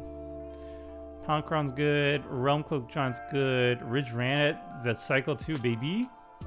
Runescar Demon's good. Scholar's good. Sepulture's good. I like Shieldred still. Despo's good. Cycle 1. Good, good. Good, good, good. This one does get rid of artifacts and enchantments. That's kind of huge. Dara's good. Yoke Plavius is good. Karn I don't think is gonna make it. I'm sorry, Karn, but I just won't have. I will just not often have a way to protect Karn. What about the lair lanes? Bouncing, cycling lanes, back to hand, cycle if needed. I just think they're just lower on the pole of cards that I want. Like they fix, but they're just worse in Triumphs. And they're kind of like they're tempo losses, aren't they? Like they tap for 1 and they require you to bounce a land back to your hand, right?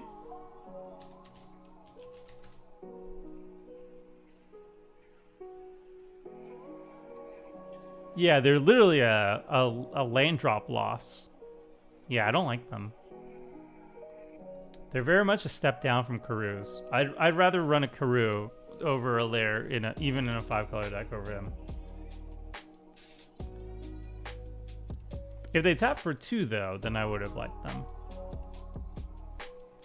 Alright, where were we? So I like these. Another Ojutai. Wait, oh, I already talked about that one. Ridge Ranet. I like these. Nicol Bolas is good. Absorb Vis. Not a fan of whatever this is, where it gets stuck. Absorb Vis is good because mana fixes. All his does is good. Outrun's Epiphany is pretty good. Take an extra turn.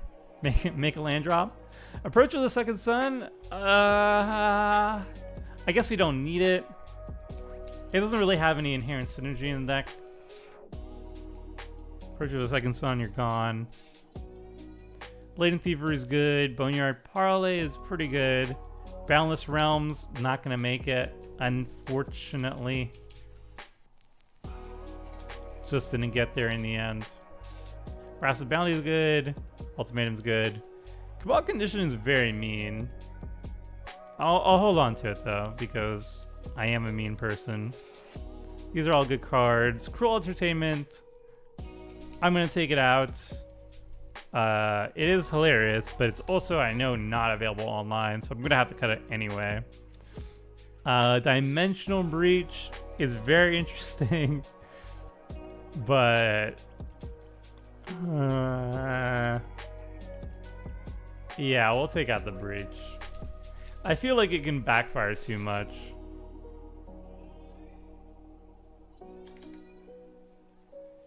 Whoops.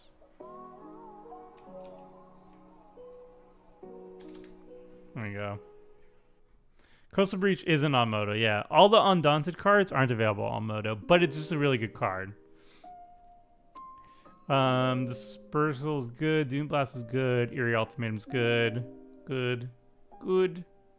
Fade of Return, I feel like we could just do better.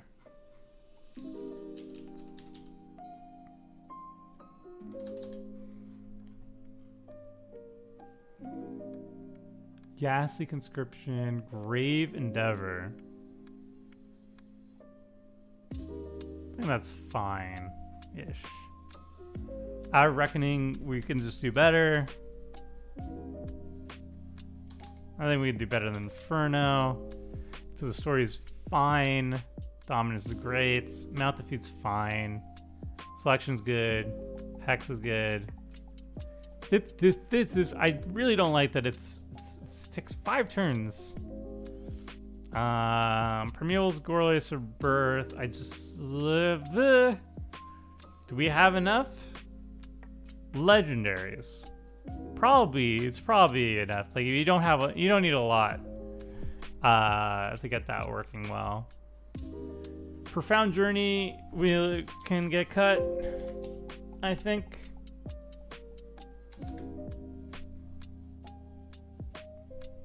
Reckless Endeavor is good. Response Resurgence is fine. Seeds of Renewal, I just think we had better options. Sublime Exhalation is good. Mastery is good. Tooth and Nail's good. Violent Ultimatum, we can just do better. Like compare that to Ruinous Ultimatum. It's not even in the same category. Wake the Past, also gone.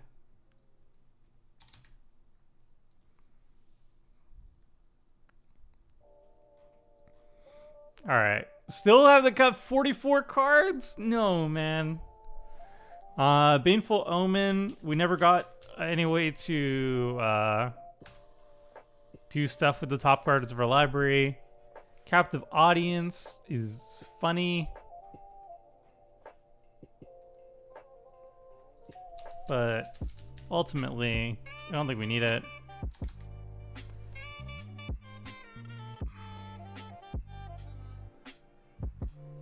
Debtor's Nail, I think, is just too slow. Though, it's probably faster than Ghastly Conscription, actually. I think I'm going to cut the Conscription. Because the Conscription, you still have to flip the cards. I'll keep the Debtor's Nail for now. Actually, maybe I just cut both. Yeah. No. Maybe. Heathen's Trove, though. Heathen's Trove, I definitely cut. That one you have to pay the mana for over and over again. That's not great.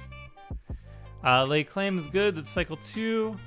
Myshin's pretty okay. Let's cut Myshin. Let's cut the Myshin.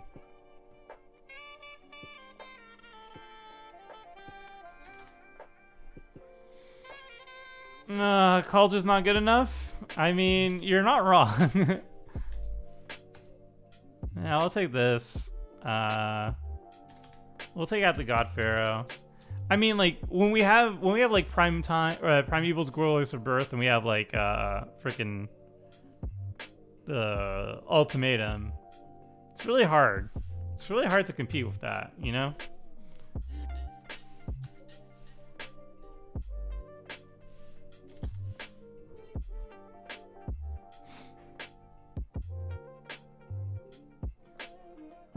Okay.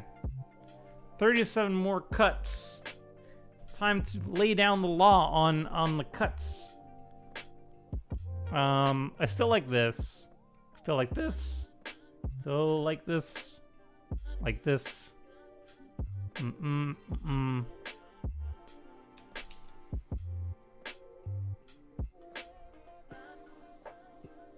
Let's probably cut out the Cryptic Serpent at this point. Probably. We're gonna definitely like lower the amount of instant sorceries.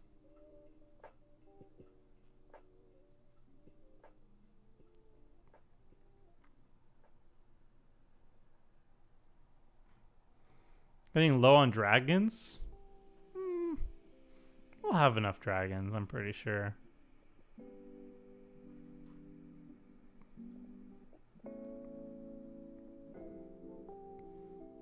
Take out the serpent. Keep the summoner.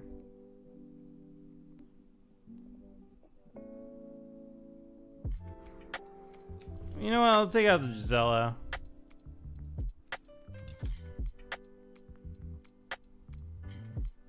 Take out the Great Whale. Like, the Panharmonicon is so much better. Or whatever it's called. Palinchron. Take out the Angler.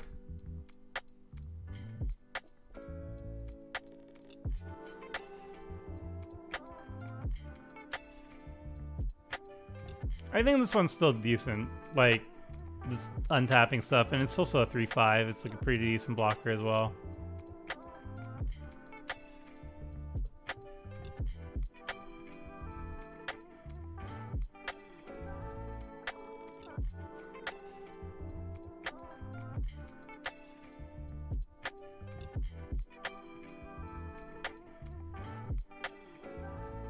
probably take out the demon. It's good. But is it good enough?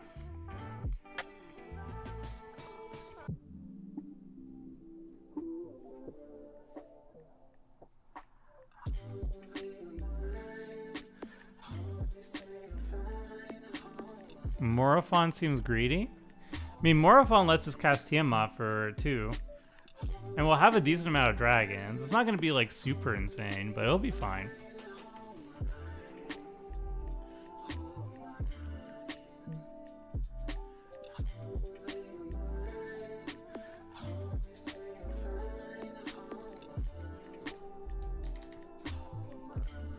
So I got the World Breaker, too.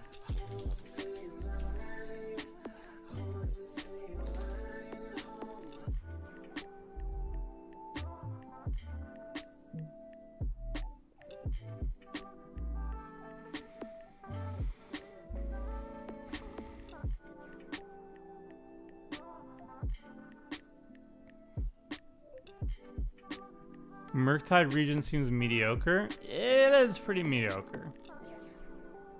Like I was keeping it primarily as like a early drop, you know, like you just kind of eat some of the fetch lands, but there's really not a lot of cycling in the deck. Like there's just not a lot at the 7-drop era, so it's not great.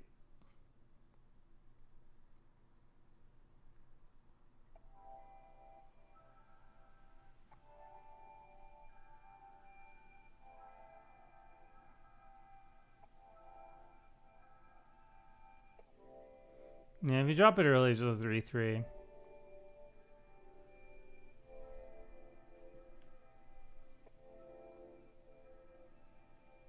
Since we're not doing anything with the yard, well, we're doing some stuff with the yard. Not as much as I would have hoped, but we do have what's it called? Eerie Ultimatum. I guess we're not doing too much, but Eerie Ultimatum's pretty darn sweet. Eerie Ultimatum, and you get all your cycling creatures back. That's kind of cool. It's kind of fine.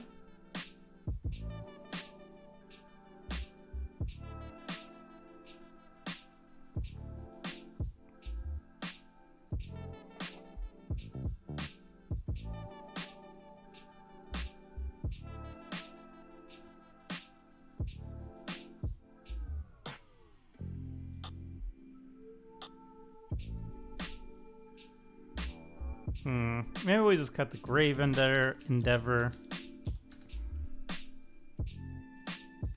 All the ultimatums seem overly ambitious.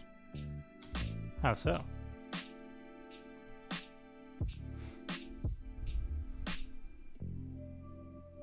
I think the Debtor's Knell is probably a little bit too slow.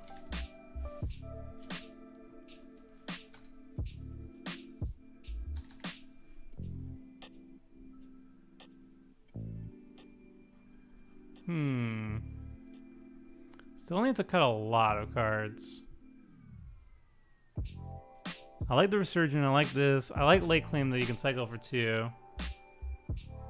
Chromatic Warrior is still good. I'm not sold on the Warren/Warden. Like, I get that you can cast it early, but is it worth it?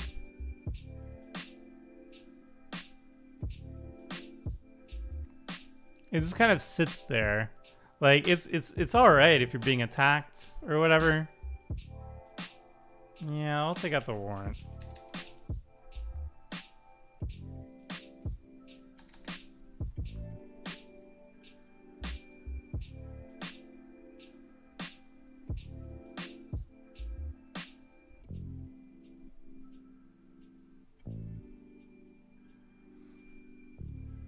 And it's kind of like the same thing with like Response and Resurgence. I just feel like that's not going to really I like the extra combat phase. That's kind of neat. I think we could use it sometimes.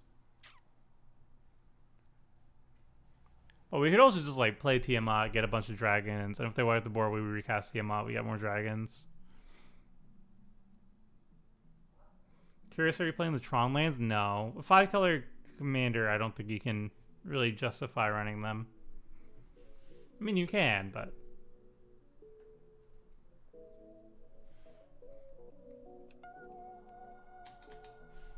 Taking that out.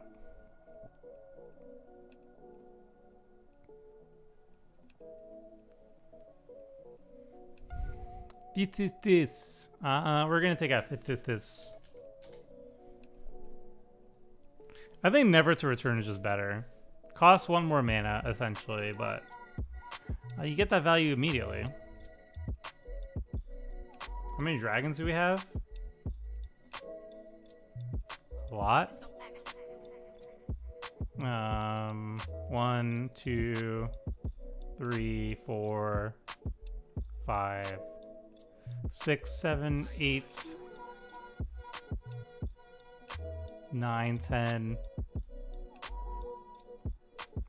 11, 12, 13, 14, 15,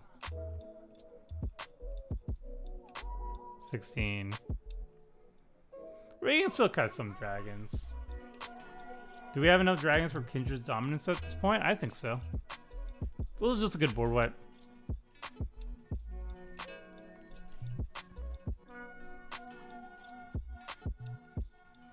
I think Commandeer is a bit ambitious. I don't think we're gonna have 2 blue cards in our hand that often. I'm gonna take out Commandeer. How many legends? We have enough legends.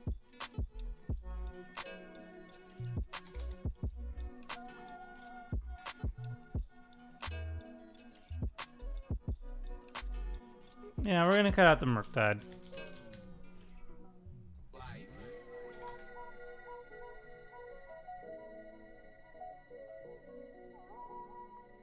Doesn't Running Temple let us play stuff a turn early? It's colorless though, so I'm very like about it. I'd rather run like Ancient Tomb if I was running that.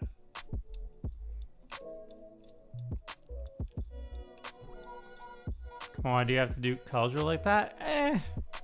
Because I have to make 24 more cuts, and that one is a pretty easy one. Like if it was just like I had 99 cards and I need to get my 100, I could sneak in a meme, and that's when you put in Caldra.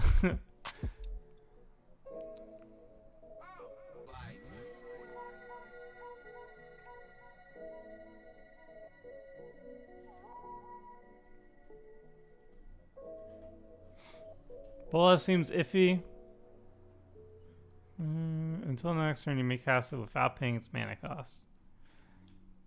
2 cards from the hand. I do like that's +2.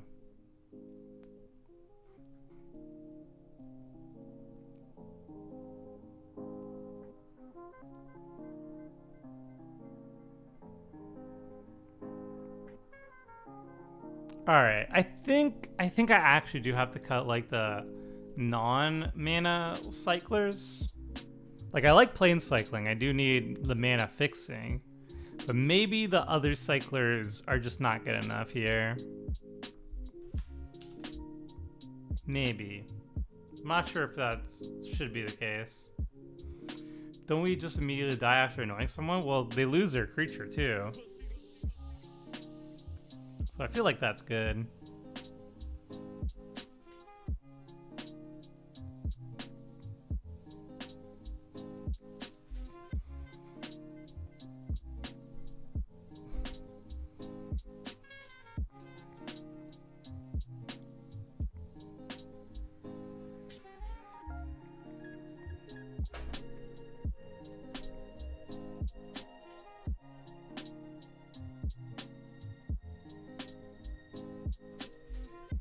Cruel Ultimatum is bad. Sacrifice a creature, discard 3 cards, return a creature card from your grave to your hand, draw 3 cards, gain 5 life. Doesn't seem bad to me, honestly. Because they do lose 3 cards. They lose 4 cards.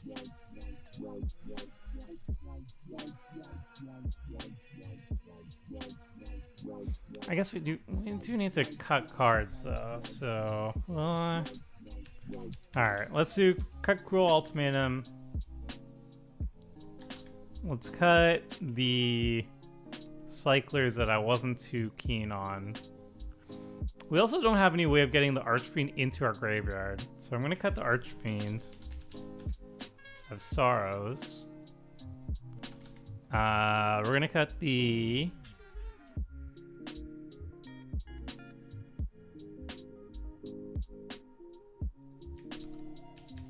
Also, Jund Ultimatum is bad. It's not in the deck.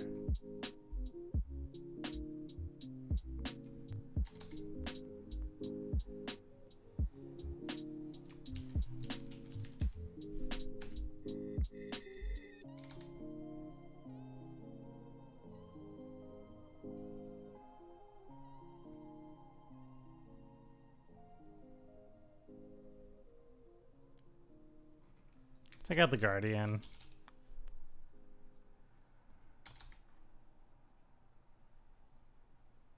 Take out the Ranit.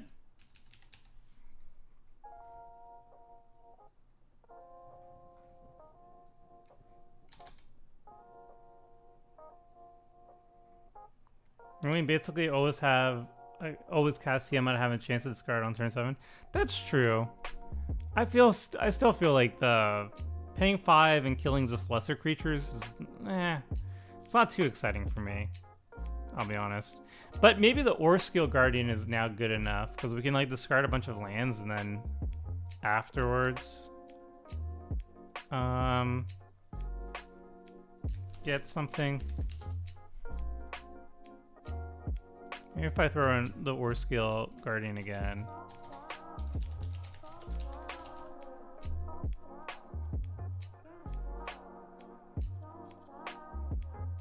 I like the Wirewood. Yadaru is an 8/8 with haste. Like, if you just cast it straight up, it's kind of fine as a creature. So maybe we keep Yadaru as well. And we cut the Yoked Plow Beast.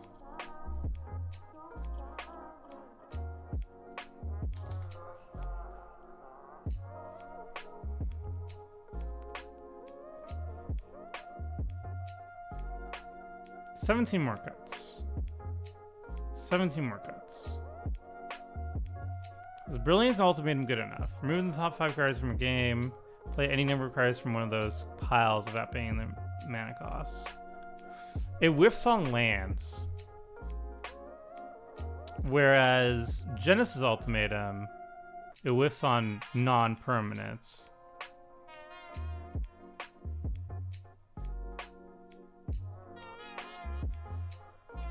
Have we added Riven Turnbull as ramp yet? No. Unfortunately, didn't make it.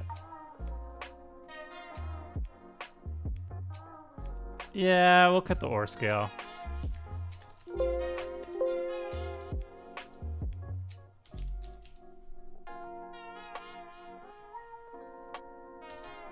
Alright, we'll cut the Genesis Ultimatum.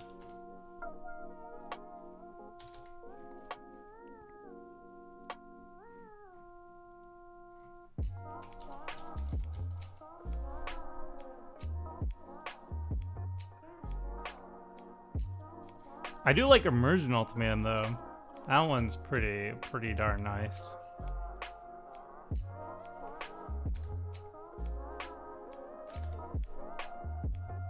Alright, those two get cut.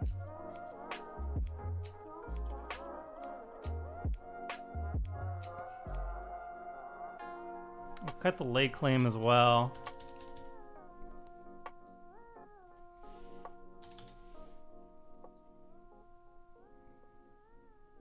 Brilliant basically never whiffs.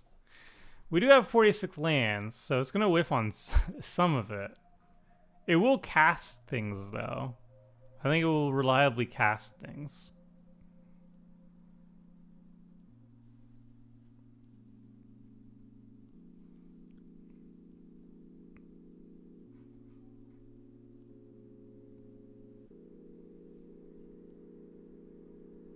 I'm not sold on Into the Story, to be honest. I think it's very slow. Like, eventually our opponents will have enough cards for it to be good. But if we're just going to cast Tiamat and refill our hand...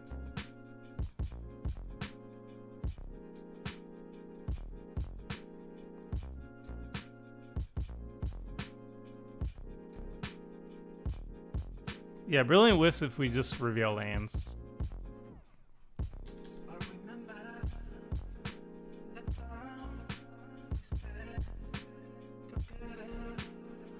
Are you keeping 46 lands? Yeah, I think you have to. In a 7-drop tribal.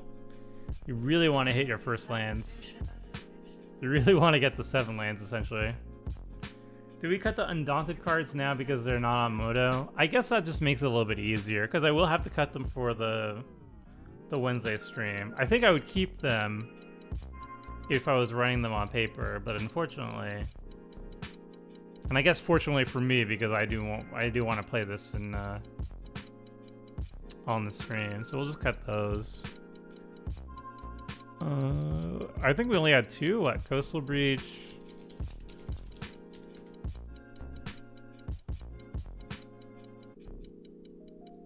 Remember the cycling who had that 1 land? Whoops. Yeah.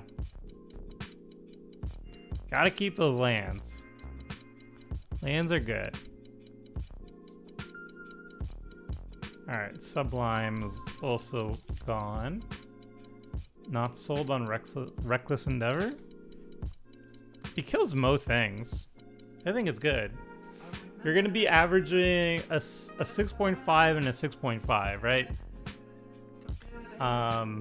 6 is enough to kill most creatures in Commander. And then you make a bunch of treasure as well to kind of ramp up your next turn, so you can potentially cast 2 spells on the following turn. I think that's good. I don't think it's available online, but I think it's good. So let's find out if it's available online. Not having a digital price, it's probably an indication that it's not available online.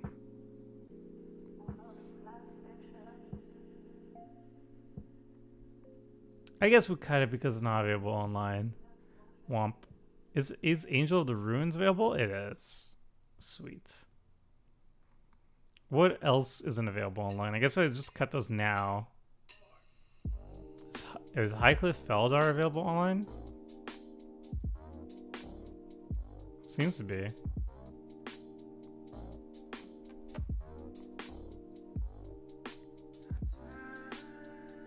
Maybe we cut the if. Do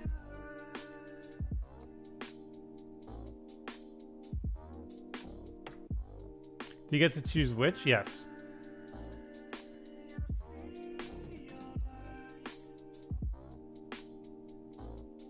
Yeah, I think Reckless Endeavor is good. I would run it in this deck, but I'm going to cut it because it's not available online. Just checking to see if there's anything else that isn't available online.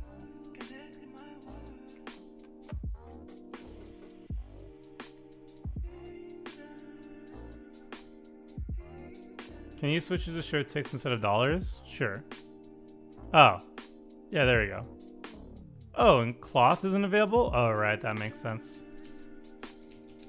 Alright, goodbye, cloth. Sorry. I liked you. Goodbye, Reckless. Why are there so many big non-dragon creatures? I guess I could start culling those as well.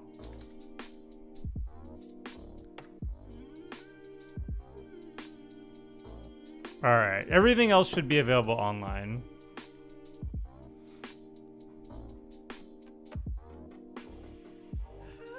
I like these still.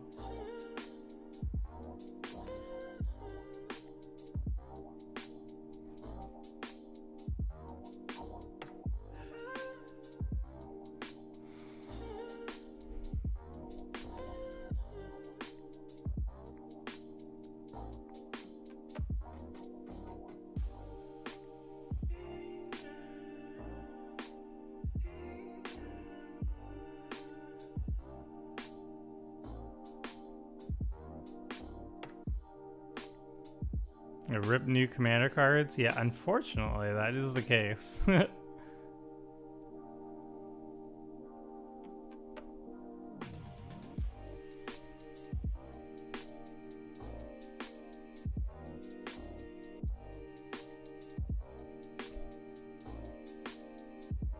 I guess we'll cut Coma. Coma's great, but it's not a dragon.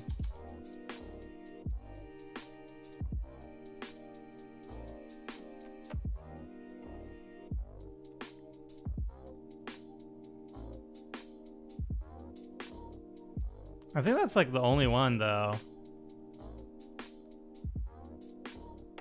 Coma's great, but it's kind of just like a big beater. If we could just drop Beldris instead, it does essentially the same thing.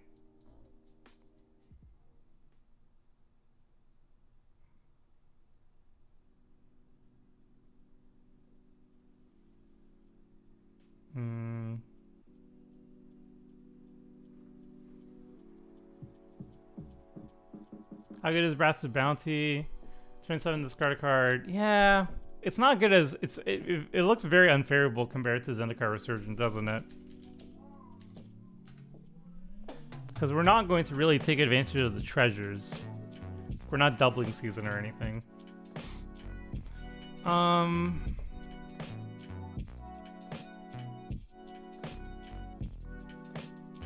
will remember this.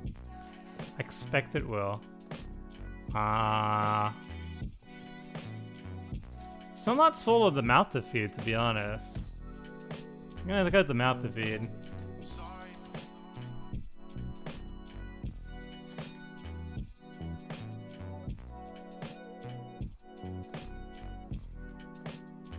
Look, I'm also gonna cut the if. I'm sorry.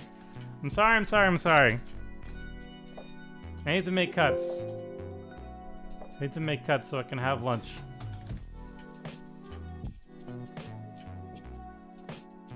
Four. Then there were 4.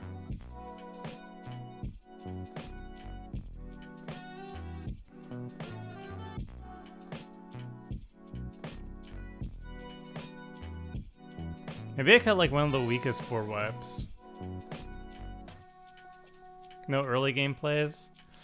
Yeah, we got a little bit of cycling, you know? How do you live until turn 7? It'll be fine.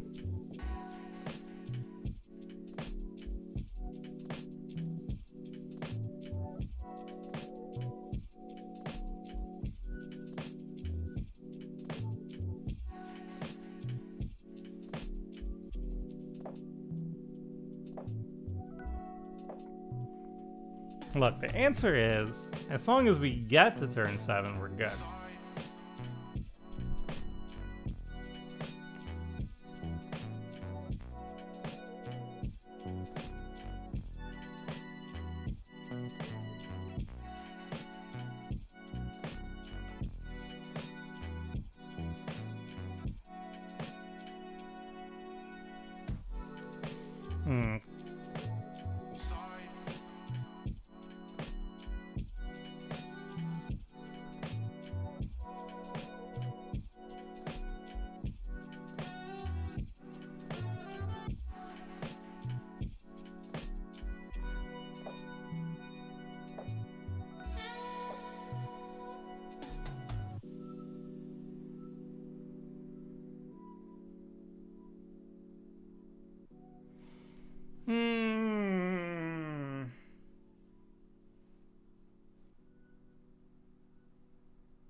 Planeswalker got to go.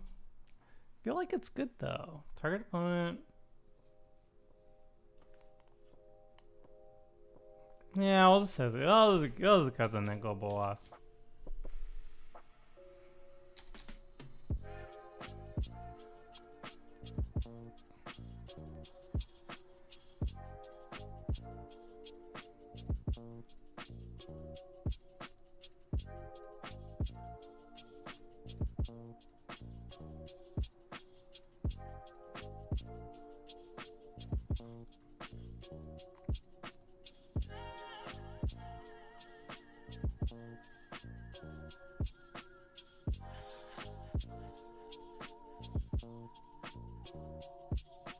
Nicol Bolas doesn't affect the board? It blows up a creature. 7 damage to creature, or exiles, or... You know what? I actually like it a lot more than I like Cabal Conditioning.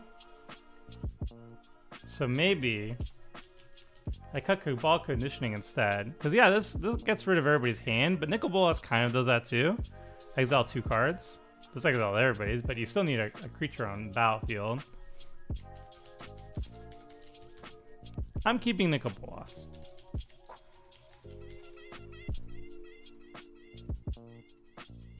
How much does all of this screw us over? We won't have any permanents on the battlefield when we cast it, essentially. So it's going to be fine for us. And then we cut the Fated Retribution because it's triple white.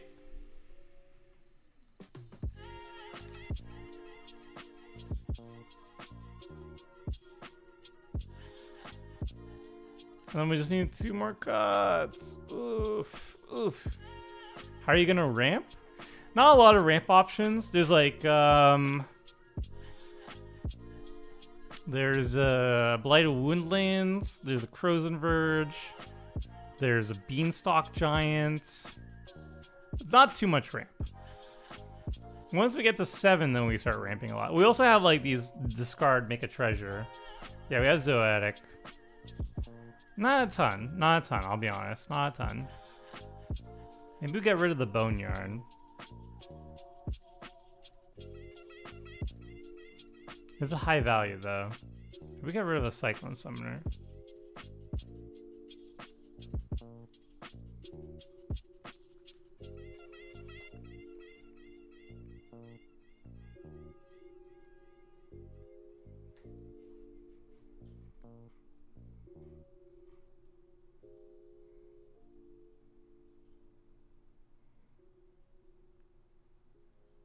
Yeah, we'll get rid of the Boneyard Parlay.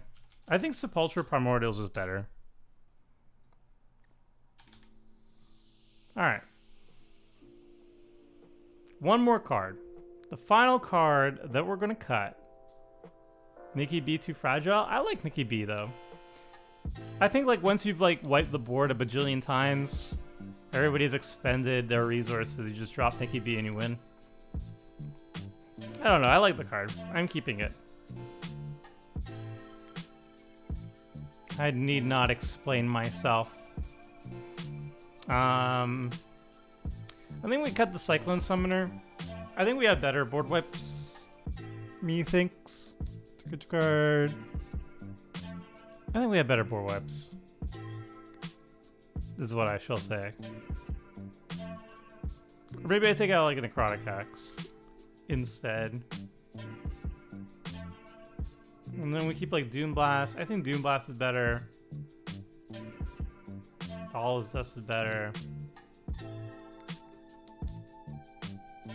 Yeah, we'll take out the... I'll take out the Necrotic Axe, I think. Alright. I think that's good. I think that's where we're at. And all of this is playable online. I would have made some different changes had all the cards been available online. I think Reckless Endeavor is really good, for example. And the legendary dragon that we had to cut. But for the purposes of playing this on the Wednesday stream, I think this is pretty darn solid. 7-drop tribal. Definitely very slow. Slower than the 6-drop tribal. 6-drop had a bunch of ways to ramp early and often, but this one has less. Unless we like add a little bit more like basics, and then we could go like Mirrored Landscape. But we need to add like significant more basics. Or at least like 2 more. So we could play around with that maybe. But the idea here is like hit like any source of early ramp. Like Elemental Masterpiece is more than enough. If we get like a turn 6 board wipe, or we get like a Realm Croak Giant, we could start just like taking over. But yeah, I think this is a good rough draft. This is a good step 1 to see if 7-drop tribal can actually get there. And I think Tiamat in the command zone is actually really good because we have almost like no card advantage. So we're really relying on Tiamat to just kind of do her thing, grab 5 dragons, and then just start having some fun with it. So the Angel of Ruse is actually final on MTGO. I mean, we could just find out right now. Card Hoarder.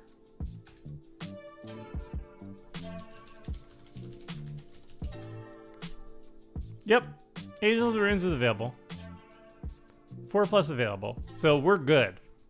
You can get it. You can get it online. Yeah, that's it, everybody. Hope you enjoyed this 7-drop tribal. Thank you so much for joining me on this brew. I'm pretty excited for this one. As I said earlier, I have a 6-drop tribal deck that I'm really proud of. So this one is definitely a more more intense, higher magnitude challenge, and we'll see what's up with this. What's for lunch? I have some leftover pasta that's pretty darn good. It's called Nico. Yeah. So yeah.